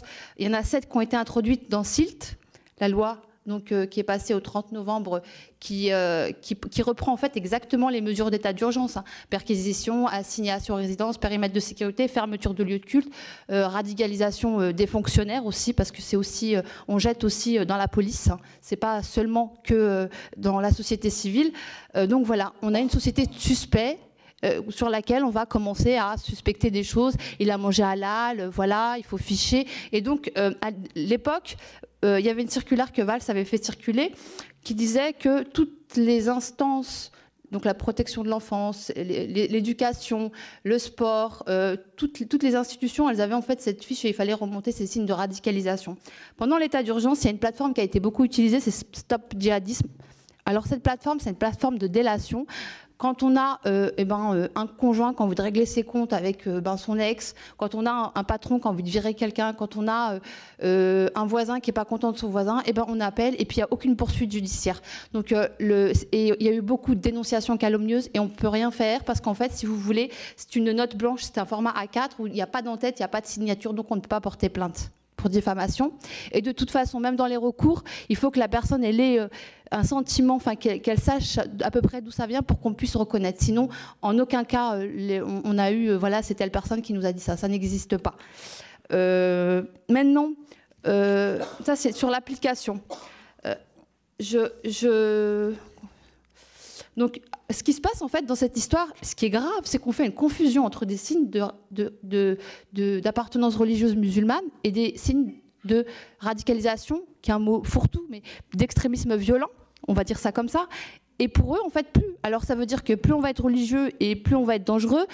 Et en même temps, ce qui est marrant, c'est que, c'est l'ironie du sort, c'est que dans les recours, dans les mémoires du ministère de l'Intérieur, il nous répond, mais aussi, il se dissimule. Donc, si on apparaît musulman, on est visé. Et puis, si on est trop occidental, en fait, on se dissimule. Voilà. Donc, vous choisissez la case dans laquelle vous voulez aller. Ensuite, sur donc, ce qui s'est passé. Donc, nous, dans notre travail d'enquête, on a fait un travail de fond.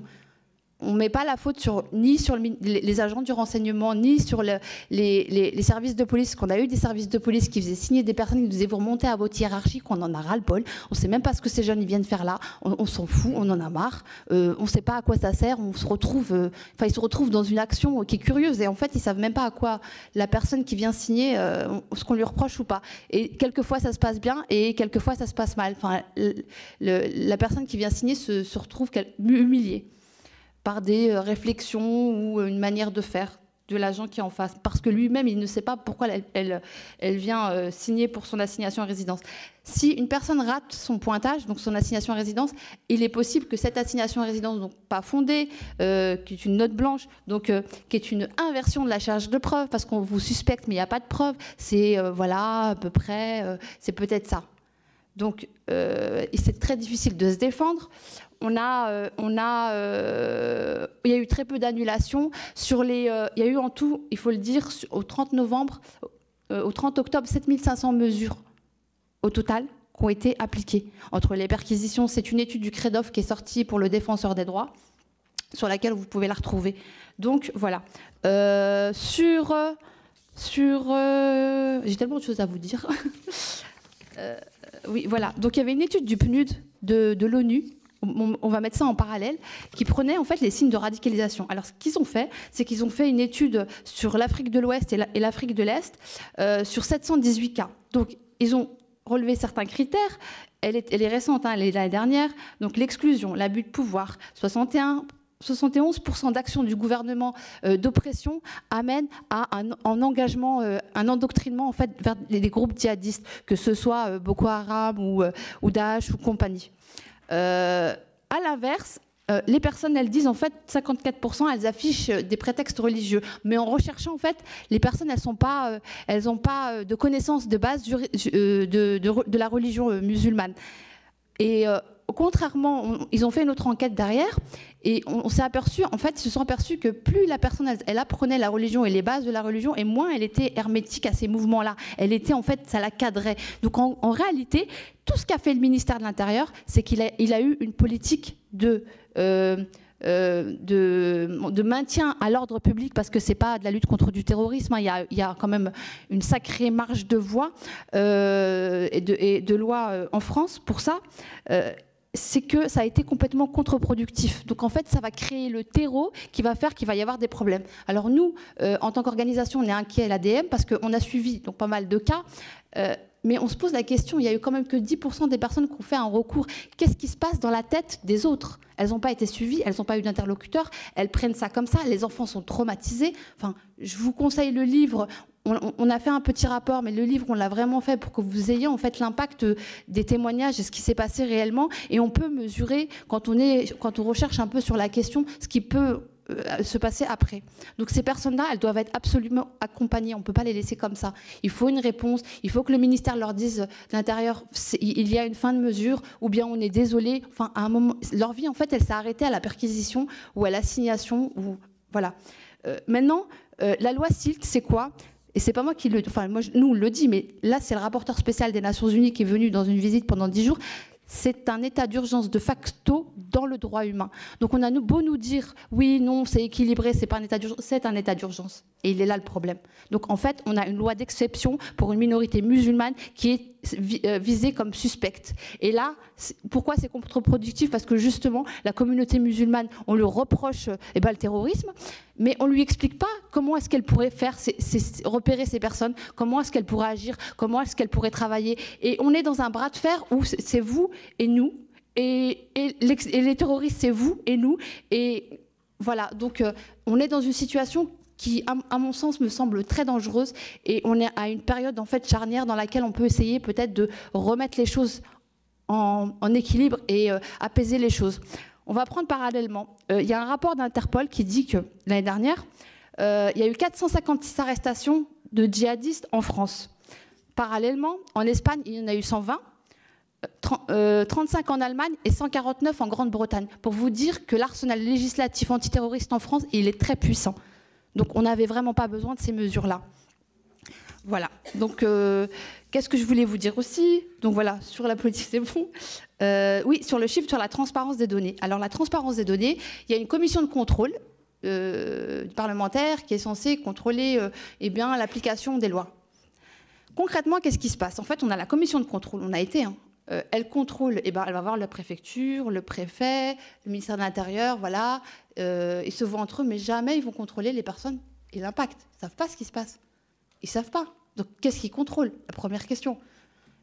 je leur ai envoyé des documents, enfin, à l'ancien gouvernement qui m'avait répondu je ne peux pas en fait faire ce genre de travail, je suis limitée dans mon mandat. C'est la même chose pour celui-là.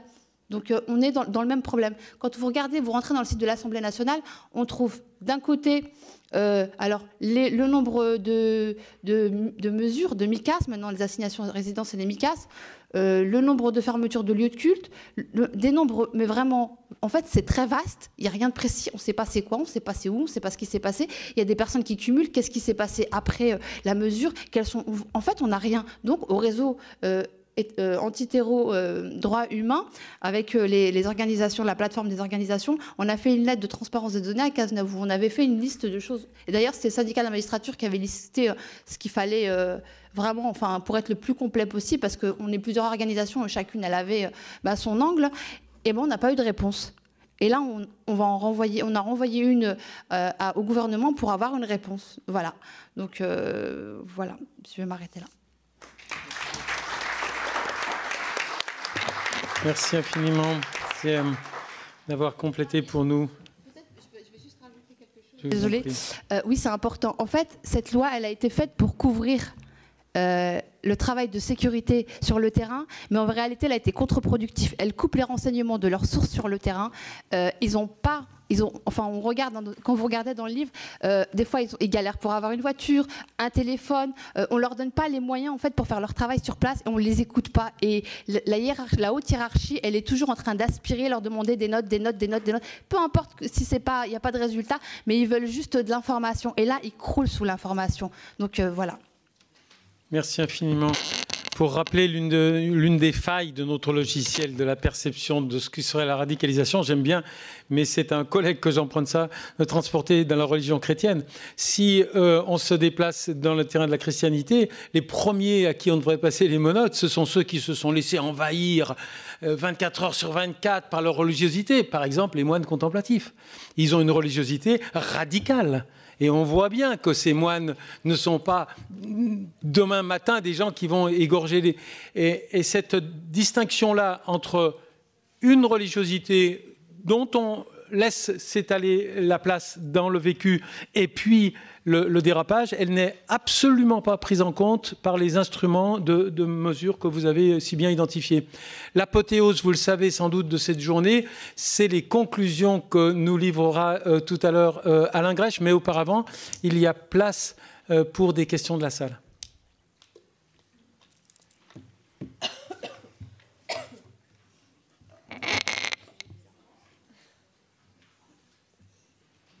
Je vous en prie, monsieur. Oui, bonjour. J'ai une question pour Madame Hélène Leger. Le traité international que vous mentionnez, est-ce qu'il prévoit des sanctions en cas de violation de la dite disposition? Non. D'accord. Non. Voilà.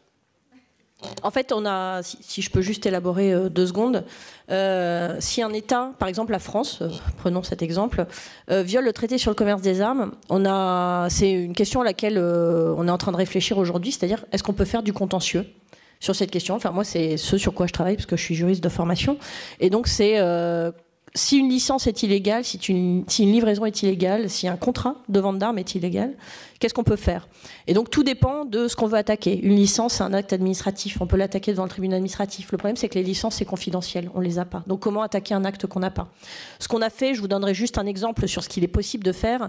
À la CAT, il y a 2 ans, on a porté plainte contre une entreprise française qui a vendu des petits capteurs de position à une entreprise israélienne, une entreprise de défense israélienne, et ce capteur a été assemblé au sein d'un missile qui a tué 3 enfants de la famille Chouheibar en 2014, pendant l'opération Bordure Protectrice. On a porté plainte pour complicité de crimes de guerre,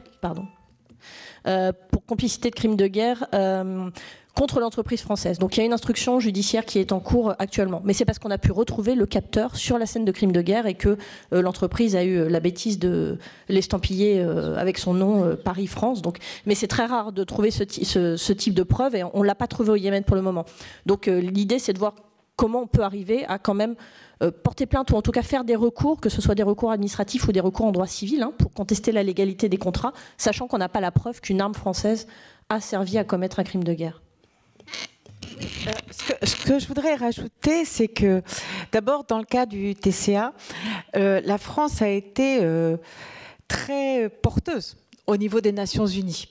C'est vraiment un des pays, à travers sa délégation notamment à l'ONU, qui a vraiment agi pour qu'on obtienne ce traité.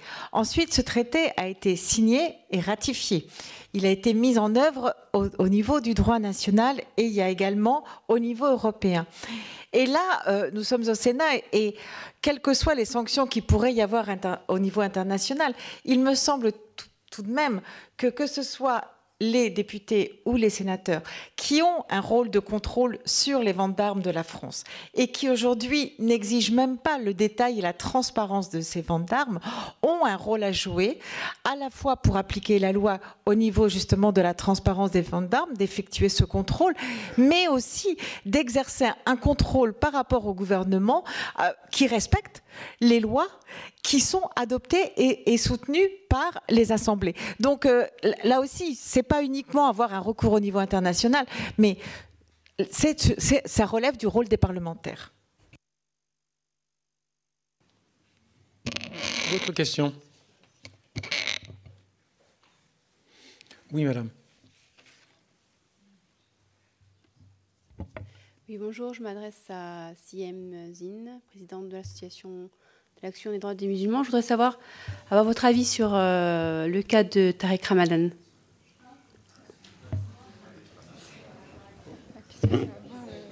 Parce qu'en fait, il est quand même... moi, je trouve pas ça très drôle. Non, en fait, c'est pas du tout le sujet, c'est pour ça. Non, si, puisque vous êtes l'association des actions des droits des musulmans. On est spécialisé sur l'état d'urgence, les lois antiterroristes et les mesures... Oui, mais en fait, comment dire, expliquer mon idée par rapport au fait qu'il est retenu... en fait, il y a certaines personnes dans le monde musulman qui pensent qu'il est perçu comme un terroriste, en fait. Donc, par rapport à ça, c'est ça que... Je ne sais pas comment vous exprimer ma question. D'accord, oui, je comprends. Alors, en fait, c'est une procédure judiciaire. En fait, l'ADM, elle se bat pour que les personnes puissent entrer dans une procédure judiciaire. Ils sont dans une mesure administrative avec une note blanche et ils n'ont pas... il n'y a pas de mise en examen. Donc, le fait qu'on mette une personne en procédure judiciaire, elle sait si elle est coupable ou si elle est innocente. Or là, elle reste suspecte, alors qu'elle n'a rien fait. On est dans quelque chose qui est très lourd. Donc ça n'a absolument rien à voir. Quant à voilà, l'affaire Tariq Ramadan, chacun pense ce qu'il veut, je pense, en interne. Et ça, ce sera une position personnelle que je ne suis pas là en fait pour vous donner mes positions personnelles.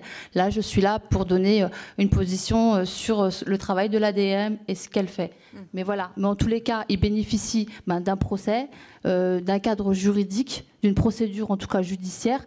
Quelle que soit la qualité, le syndicat de la magistrature milite beaucoup pour les comparutions immédiates et où il y a beaucoup de problèmes de défense. Donc on va retrouver, si vous voulez, on va un peu noyer le poisson dans l'eau, mais ce sont des problèmes dans les comparutions immédiates ou ce type de procédures qui sont récurrents et qui touchent beaucoup les quartiers, les personnes de confession musulmane, ce qu'on retrouve le plus dans les prisons parce que justement un manque de moyens, donc un manque d'accès à des bons avocats. Mais il me semble qu'il a de très bons avocats. Voilà. Oui, Madame Garrigos. Oui, ce que je voulais rajouter par rapport à ce que Sienne vient de dire, il faut bien comprendre que les procédures dans le cadre de l'état d'urgence, elles ont été décidées par le ministre de l'Intérieur, voire le préfet, sans que ça passe par un juge judiciaire. C'est-à-dire qu'il n'y a pas eu de contrôle a priori sur le fait qu'il y avait effectivement des causes pour procéder de la sorte. Par contre, effectivement, ce qui fait que les personnes ne savent pas pourquoi elles sont objets soit de l'assignation à résidence, soit notamment de la perquisition. Par contre, si elles vont au Conseil d'État, devant le juge administratif, elles peuvent contester la mesure. C'est le recours a posteriori. Et à ce moment-là, on va leur présenter, ou pas, les éléments qui ont servi justement à cette perquisition et à cette assignation à résidence. Parce que les notes blanches, eh bien, dans certains cas, les juges ou voire le ministère ne les ont pas présentées, voire elles ont été présentées par le ministère de l'Intérieur a posteriori. Et c'est le cas d'ailleurs, un des rares cas d'ailleurs où justement il y a eu des réparations, c'est sur le restaurateur de l'Oise qui vient d'avoir il vient d'avoir lui une indemnité de 10 000 €. Et dans son cas, les policiers étaient venus le soir et ils ont défoncé les portes, etc. Ils ont tout cassé alors qu'ils leur proposaient les clés pour ouvrir. Donc ils ont utilisé un usage disproportionné de la force. Et en fait, comme il ne savait pas pourquoi il y avait eu cette procédure, ce qui lui a été très dommageable, eh bien, il a pu apprendre qu'en fait, a posteriori, ils sont venus, ils ont fait la perquisition, ils ont vu qu'il y avait une salle de prière. Donc, a posteriori, il y a eu une note blanche qui a été faite expliquant qu'il y avait salle de prière avec des gens qui venaient avec des barbes et des voiles, etc.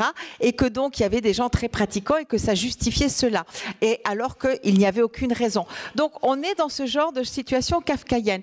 Et le deuxième aspect qui se pose, c'est que là aussi, on a vu un certain nombre de cas où le ministère n'a même pas voulu présenter les notes blanches, je rappelle, elles sont non datées, anonymes, on ne peut pas savoir qui l'a fait, parce que ça aurait pu donner des indications. Donc les personnes doivent se défendre contre, elles ne savent même pas contre quoi.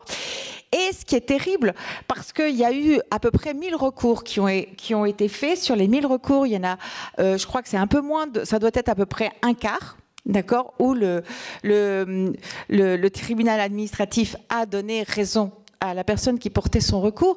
Mais ce qu'on a vu, et ça aussi je l'ai vu à travers les auditions à la CNCDH, c'est qu'il y a un tel climat en France où celui qui va relâcher quelqu'un, et on le voit bien, on le voit avec les fichiers S, on les voit avec un certain nombre de choses, c'est-à-dire que même le juge qui finalement doit établir une présomption de dangerosité par rapport à des comportements.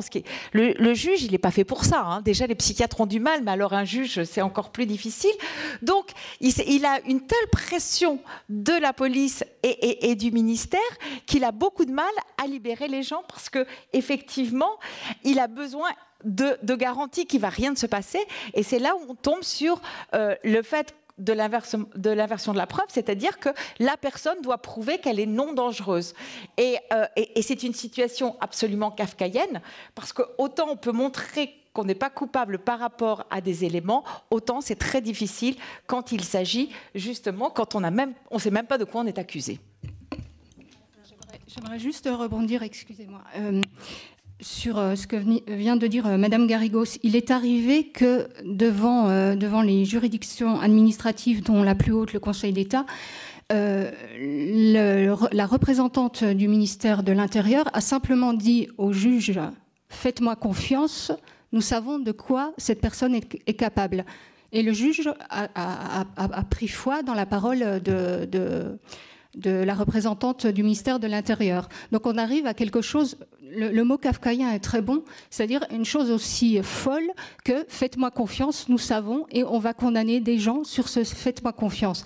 Et pareil, sur ce que disait Madame Garrigos, on a eu un cas, et moi je trouve que ce cas est très emblématique, d'un monsieur restaurateur aussi, mais c'est pas le même, qui s'est retrouvé devant le Conseil d'État et qui a dû, pour justifier qu'il n'était pas un musulman radicalisé, montrer des photos de sa femme en bikini, faire témoigner, oui c'est aussi ridicule que ça, des photos, de montrer que ses enfants avaient la collection complète des cassettes Walt Disney, que lui-même il lui arrivait, malgré sa petite barbe fashion comme il disait, de boire un peu d'alcool. Et ce qu'on lui a répondu, on lui a simplement dit taquilla. Taquilla, ça signifie dissimulation.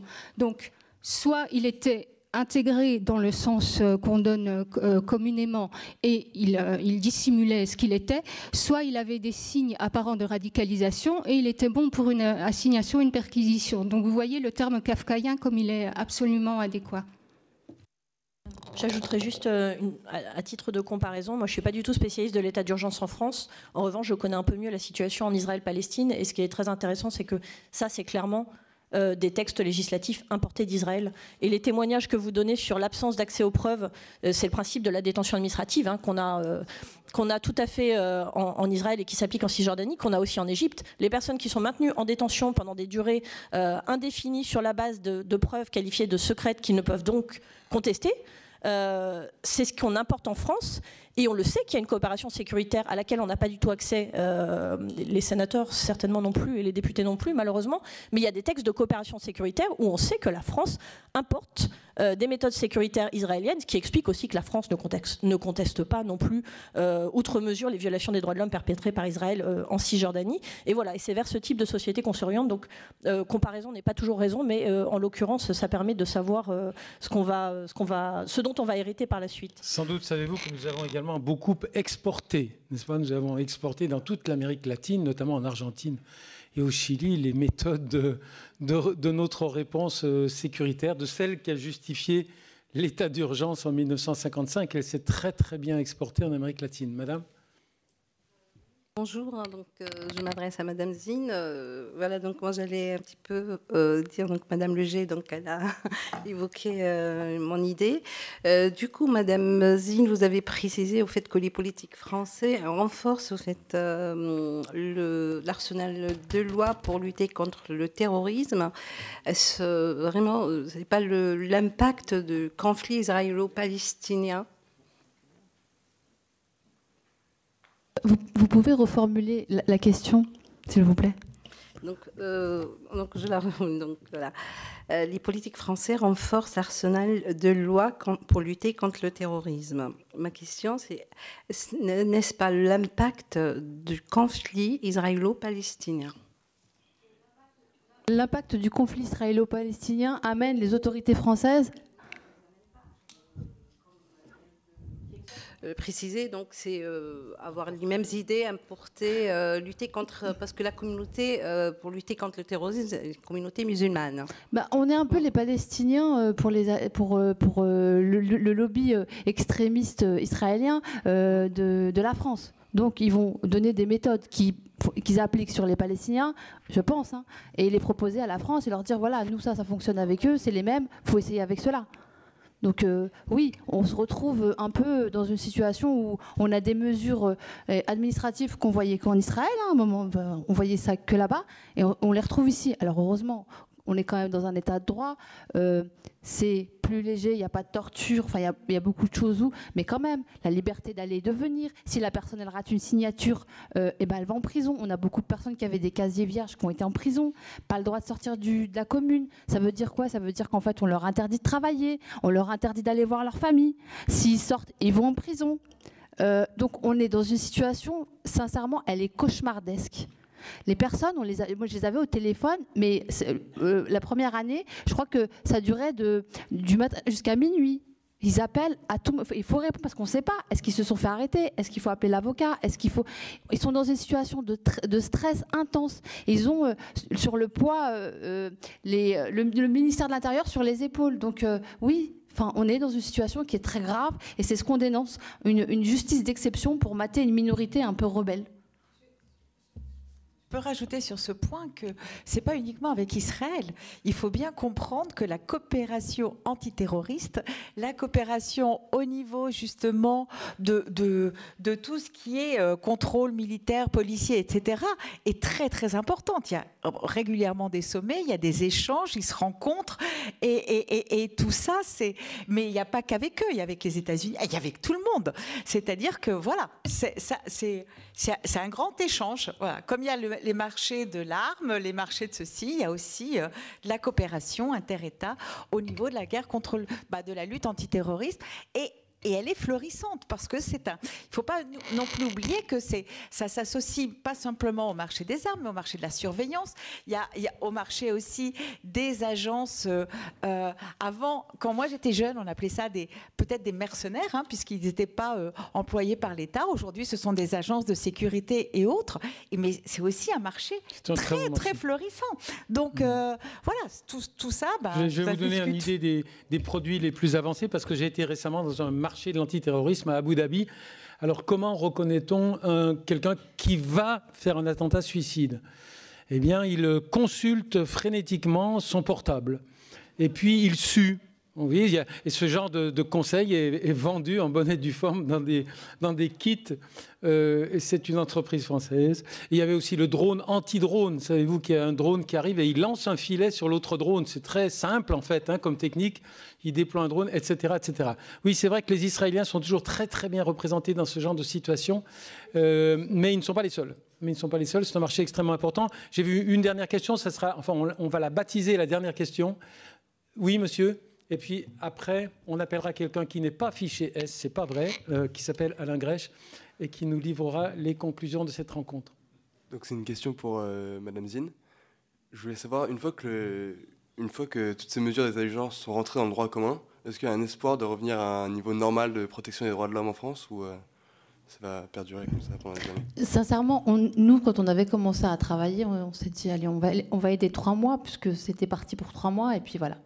Et il s'avère que quand ces mesures elles sont déclenchées, elles ne s'arrêtent pas. Parce que personne n'ose appuyer sur le bouton et dire on va s'arrêter. Parce que si jamais il se passe quelque chose, on va leur reprocher ce qui s'est passé. Et puis s'il ne se passe rien, on va leur reprocher. Enfin, l'un nourrit l'autre. Et on est dans une situation, on a fait, nous, une demande de date limite en fait, de cette loi rapporteur Gauvin, et il l'a appliquée. Il a dit au bout de 4 ans, si elle ne paraît pas efficace et qu'elle a moindre utilité, on l'abrogera, on l'enlèvera. Notre travail, en tous les cas, c'est de mettre en compte, de les mettre en face en fait, du fait accompli, que voilà, ces mesures sont inefficaces, elles sont, de toute façon, il y en a déjà beaucoup moins, elles sont inutiles. Au niveau des droits internationaux, l'ONU, la rapporteuse des Nations Unies, elle est d'accord du fait que l'état d'urgence ne peut pas rester dans cette situation. Il faut absolument sortir, et c'est en ça qu'il faut s'engager, il faut militer, je dirais. C'est l'action de la société civile en entier qui va faire qu'on va freiner les choses. Parce qu'ils ont passé ça. Alors, moi, je ne rejette pas la faute sur le gouvernement actuel. Après tout, c'est François Hollande qui lui a jeté un peu la patate chaude et qui lui a dit débrouille-toi. Il pouvait, juste avant de partir, dire voilà, moi j'y mets fin et je ne prends pas de risque de toute façon, et c'est moi qui ai mis fin. Mais voilà, Macron ne savait pas quoi faire. Et si je l'enlève, il va se passer comme ça. Et je comprends la situation très délicate. Donc il y a une date limite. Et après, c'est à nous, par notre travail sur le terrain, par les résultats, par l'engagement de la société civile, de ne pas laisser banaliser ce genre de lois d'exception qui en fait sont très dangereuses parce qu'il n'y a aucun contre-pouvoir contre une note blanche.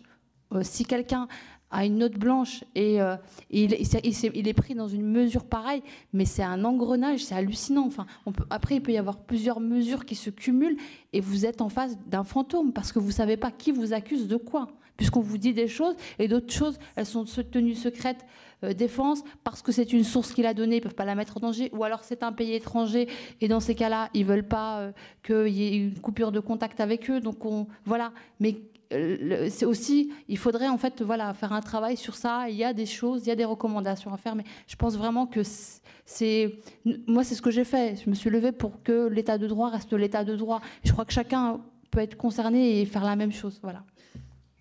Voilà, le débat se circonscrit à la tribune, donc ça je ne peux pas l'empêcher. Et après nous conclurons avec. Oui. Ce que je voudrais rajouter, c'est que la question, c'est aussi l'opinion publique française. Parce que ce qu'il ne faut pas oublier, c'est que l'état d'urgence, à aucun moment, le rejet de l'opinion publique française a été inférieur à 75%. Et que nous, qui avons défendu les libertés fondamentales, qui avons dénoncé avec le défenseur des droits, quand je dis nous, c'est les personnes que vous avez déjà à la tribune, mais d'autres associations, le syndicat de la magistrature, le défenseur des droits, la CNCDH, je veux dire, il y a quand même... que ce soit des autorités indépendantes et des institutions, beaucoup de gens qui se sont élevés contre ça. Mais nous avons toujours été extrêmement en minorité. Et ça, c'est aussi quelque chose qui compte pour beaucoup. Quand il y a eu la loi sur le renseignement, et on a parlé de la surveillance généralisée, du fait qu'on pouvait être tous espionnés chez nous avec des caméras, etc., sans que ça passe par un juge, la plupart des gens ont dit « mais je n'ai rien à cacher ». Ils ont oublié que la vie privée a un sens et c'est pour ça que, notamment, la Stasi empêchait toute vie privée et on sait l'impact que ça peut avoir. Avec ce qui s'est passé avec l'état d'urgence, avec les perquisitions, avec les assignations en résidence, on a dit, mais regardez, c'est toujours les mêmes, les contrôles aux faciès. Et on nous a dit, ah ben oui, mais ce n'est pas grave. que ce ne soit pas dans le respect, parce que nous n'allons pas être concernés. Et quand on leur dit, mais attendez, mais c'est grave, ça cible une partie de la population, on vous dit, c'est normal. Et donc, quand vous rentrez dans ce genre de mécanique, de logique, c'est extrêmement dangereux. Et là, je veux dire 2 choses par rapport à ça. La première, c'est que, moi, je me souviens, il y a 10 ans, c'était les Roms. Les Roms, on les a maltraités, on les a expulsés, etc. Et au bout d'un moment, on a dit que finalement, toutes ces lois qui s'appliquaient uniquement aux Roms, ces façons de les expulser, bah, c'était normal. Il y a eu les attentats, l'état d'urgence. Et on voit toutes les lois qui ont été mises en place et qui ciblent les musulmans, il faut dire les choses comme elles sont, ou alors les membres de la société civile, dits radicalisés, les écologistes, les gens plutôt très à gauche, etc., et tous ceux qui s'élèvent contre certains types de lois. Aujourd'hui, on attaque un 3e volet, c'est celui des migrants et des réfugiés. Quand on voit aujourd'hui comme la nouvelle loi qui est proposée avec les systèmes de rétention, y compris pour les mineurs, quand on voit comment les délais d'appel sont réduits pour que les gens ne puissent pas faire appel, quand on voit aujourd'hui ce qui est mis pour réduire les droits des migrants, moi je pose une question, qui vont être les prochains? J'ajouterai juste très brièvement. Votre nom, je voudrais remercier les participants à cette table. Je voudrais juste dire une toute petite chose. Je vous l'ai dit à la tribune, c'est déchaîné. Bon. Non, juste une toute petite chose. Ce qui est le risque aussi, le danger qu'il y a encore juridique, mais qui a toutes ses conséquences politiques, c'est le passage du terme lutte contre le terrorisme à la guerre contre le terrorisme, parce que quand on parle de guerre, on parle de conflit armé. Quand on parle de conflit armé, on parle de l'application d'autres normes juridiques qui s'appellent le droit international humanitaire, les conventions de Genève, qui sont moins protectrices que les droits de l'homme. Et sous le sceau des conventions de Genève, par exemple, des mesures telles que celles qu'on voit en France aujourd'hui, où la détention arbitraire, etc., sont légales. Et donc, quand on passe à ce registre de guerre contre le terrorisme, on permet de légaliser des pratiques qui ne le sont pas quand on n'est pas en guerre. Voilà, c'est juste... Merci infiniment.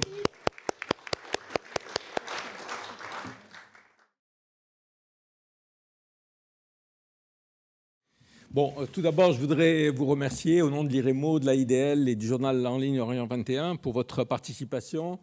Remercier tous les intervenants qui ont été, je pense, vous êtes d'accord là-dessus, très brillants et très approfondis. Remarquer aussi que nous avons respecté la parité dans les 2 tables rondes, puisqu'il y avait au total autant d'hommes que de femmes. J'espère qu'il y aura un jour où on n'aura pas besoin de le faire remarquer, mais je pense que c'est important qu'elle soit respectée. Je voudrais dire 2 choses concernant les débats qu'on a eus, qui ont été très riches. La première, et qui me frappe beaucoup quand on parle de guerre contre le terrorisme, y compris quand on accepte la terminologie qui est pour moi contestable, même l'idée de lutte contre le terrorisme, c'est contestable, elle a été déclenchée il y a 17 ans environ, et elle est un échec total. Et personne ne discute de ça. C'est-à-dire, quand le président Bush lance cette guerre, avec l'idée « nous allons vaincre le terrorisme, les groupes terroristes », 17 ans après, on est dans une situation bien pire qu'au moment où la guerre a été déclenchée. Et personne ne s'interroge là-dessus. J'ai vu récemment 2 informations concernant l'Afghanistan, puisque l'Afghanistan a été quand même la première application de la guerre contre le terrorisme avec le renversement du régime des talibans. Récemment, 2 informations données par la presse américaine. Un, c'est que les Américains étaient en train de construire au centre de Kaboul une cité verte, enfin une ville verte comme il y avait eu à Bagdad, c'est-à-dire une ville qui serait protégée, qui permettrait d'abriter l'ambassade américaine, le commandement américain, etc., et qu'on allait porter le nombre d'Américains à 15 000, et aussi le fait que c'est devenu la plus longue guerre de l'histoire des États-Unis. Et quelques mois plus tard, le New York Times, toujours, publiait un reportage à propos de la ville de Ghazi, qui est une ville de 280 000 habitants située à 150 km au sud de Kaboul, où ils expliquaient que c'est une ville encerclée par les talibans, qui payent des impôts aux talibans. Il y a des combattants des talibans au sein de la ville. Tout le monde sait où ils sont, mais personne ne peut les arrêter. Et tout le monde sait aujourd'hui que si demain les États-Unis s'en vont, le régime s'effondre en 24 heures. Et que pour un certain nombre de puissances extérieures, les talibans ne sont plus la menace. La menace essentielle, c'est l'État islamique. Les Russes semblent avoir en Afghanistan, puisqu'il y a maintenant l'installation de l'État islamique, des contacts avec les talibans dans la lutte contre l'État islamique. Donc on est dans une situation où, au bout de 17 ans de guerre, on est arrivé à une situation bien pire que celle qui était en 2001. Et si vous prenez les chiffres qu'on peut contester que donnent les différents centres américains qui parlent du terrorisme, en gros, en 2003, vous aviez 2000 attaques qualifiées de terroristes dans le monde. En 2014, vous en avez eu 17 000. En 2015 et 2016, avec les attaques contre l'organisation de l'État islamique, ça a un peu baissé, c'est-à-dire en 2016, ça a atteint 13 500. Donc on est passé de 2000 à 13 500 après 17 ans de guerre contre le terrorisme. Et en plus, il y a un autre élément qui est très très important, c'est que les foyers, entre guillemets, terroristes, et encore une fois, je conteste le terme, ils sont en train de s'étendre partout. Et on en a, nous, un exemple où la France porte une responsabilité particulière, c'est le Mali. Voilà une intervention militaire qui a été justifiée par notre président de la République, qui a dit même que je crois que c'était le plus beau jour de sa vie. Et aujourd'hui, 5 ans après, on est dans une situation où non seulement la situation au Mali est absolument instable, mais toute la déstabilisation, si vous voulez, s'étend en toute la région. C'est où la guerre a suscité exactement le contraire de ce qu'on avait appelé. Et je crois qu'il est important de dire qu'il faut faire un bilan de cette guerre. C'est-à-dire que c'est un débat à avoir aujourd'hui de savoir si cette guerre, elle a un sens ou non. Ce qui est curieux, j'ai trouvé une citation qui date des années, je crois, 2004 ou 2005, de Richard Clarke, qui était un des spécialistes du contre-terrorisme dans l'administration Bush, qui n'est pas d'administration particulièrement tendre, et qui disait que du fait qu'on ne s'adresse pas à ce qui fait la force de notre ennemi, c'est-à-dire le fait qu'il y a un soutien populaire à cet ennemi, Bush est en train de donner à cet ennemi exactement ce qu'il veut et ce dont il a besoin, c'est-à-dire la preuve que les Américains sont en guerre contre l'islam. Et ça, c'est aussi un des éléments qui est important à souligner, c'est-à-dire que quand on parle de guerre contre le terrorisme, tout le monde comprend une guerre contre l'islam. Et je crois que ça, c'est aussi un élément important, parce qu'en particulier en France, il y a évidemment un rapport très net entre la guerre que nous menons contre le terrorisme et les mesures qui sont prises contre les communautés musulmanes et le développement de l'islamophobie. Bon, je ne veux pas être trop long, mais il y a eu un livre qui m'a semblé intéressant. Et il a été écrit par Graham Fuller, qui est un ancien de la CIA, qui a fait un livre qui s'appelait « Un monde sans islam », où il fait une utopie. Il dit, supposons que Mohammed ne soit pas né, qu'il n'y ait pas eu de prophète de l'islam, est-ce que le Proche-Orient serait beaucoup plus calme qu'aujourd'hui? Il dit non, pas du tout, parce qu'il y aurait exactement le même type de problème autour du contrôle des ressources, autour des régimes dictatoriaux, etc., etc. Et je crois que c'est quelque chose... Bon, c'est évidemment en partie de la spéculation, mais je crois qu'elle est...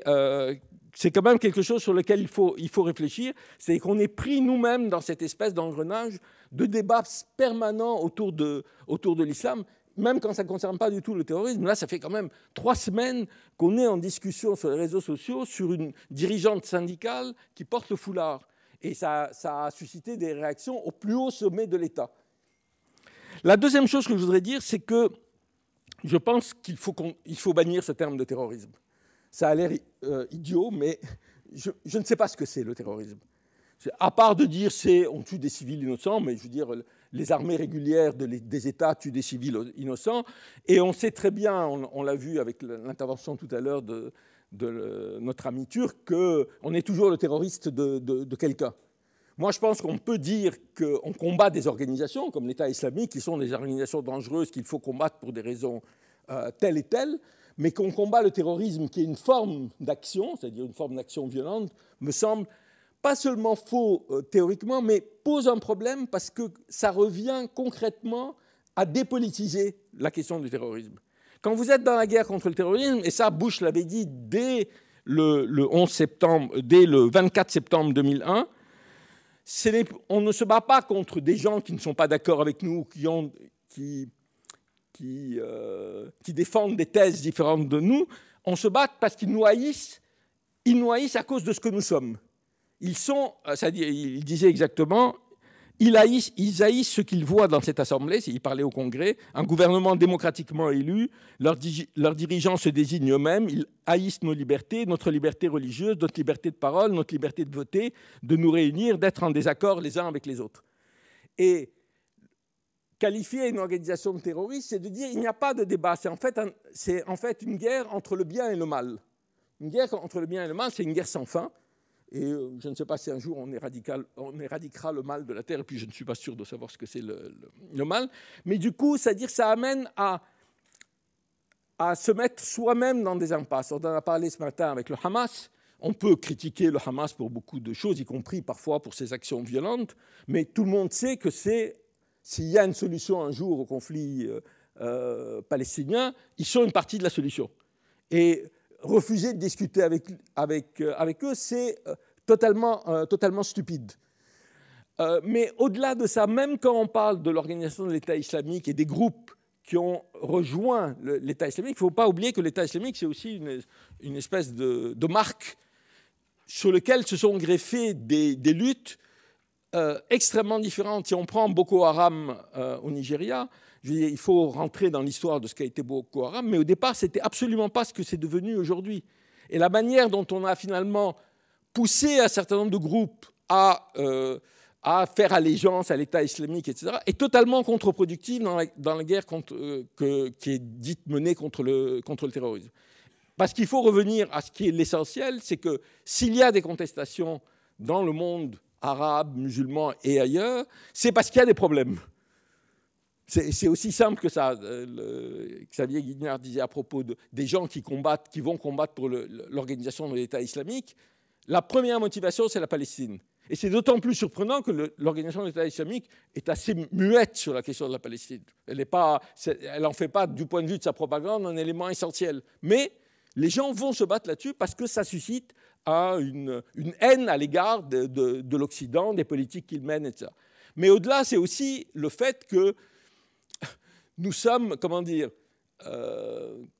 vus par les peuples de cette région comme des gens qui avons un double discours sur nos idéaux. Nous disons que nous nous battons pour la démocratie, et dès qu'il y a des élections démocratiques, on dit « Ah, vous savez bien, vous avez voté comme en Palestine en 2006, c'est très bien, mais vous avez mal voté, donc on va vous boycotter ». Et d'une certaine manière, on joue dans les mains des groupes les plus extrémistes qui disent « Regardez, le discours des Occidentaux sur la démocratie n'a aucun sens ». Je rappelle toujours qu'au lendemain du coup d'État militaire de Sisi, Zarqawi, qui était le numéro 1 d'Al-Qaïda, a fait une lettre ouverte aux frères musulmans en disant « On vous l'avait bien dit, cette voie n'est pas praticable ». Donc si on ne s'attaque pas à la fois aux problèmes qui sont les problèmes type Palestine, à la fois aux problèmes politiques de démocratie, de dictature, si on continue à cautionner les dictatures comme on les cautionne, notamment en Égypte ou dans le Golfe, etc., je veux dire, on joue dans le main des groupes qui effectivement ont des politiques qu'on peut condamner et combattre. Mais on ne les vaincra pas par des actions militaires ou par des actions policières. Ça ne veut pas dire qu'on soit... Je veux dire, un État en France a besoin de prendre des mesures quand il y a des attentats et personne ne met ça en cause. Mais si on ne réfléchit pas sur ce qui provoque le terrorisme, on aboutit à quelque chose d'autant plus contre-productif qu'on alimente le discours d'Al-Qaïda. Quelqu'un a parlé tout à l'heure des zones grises. L'État islamique a une théorie des zones grises, c'est-à-dire les musulmans en Europe, c'est une zone grise. Et il faut casser cette zone grise. L'État islamique dit aux musulmans d'Europe, vous n'êtes pas européens. Mais nous leur disons la même chose. Nous leur faisons la preuve tous les jours qu'ils ne sont pas des citoyens comme les autres. Et donc là aussi, on joue. Donc, réfuter le terme de terrorisme, pour moi, c'est réinstaller la politique au poste de commande. S'il y a des problèmes, c'est l'analyse politique qui doit primer et qui va nous permettre, à terme, de surmonter un défi qui est, à mon avis, qui est sur le long terme. Mais si on veut avoir une chance de le surmonter, je pense qu'il faut revenir à la politique et mettre, pour reprendre une formule célèbre, la politique au poste de commande. Merci.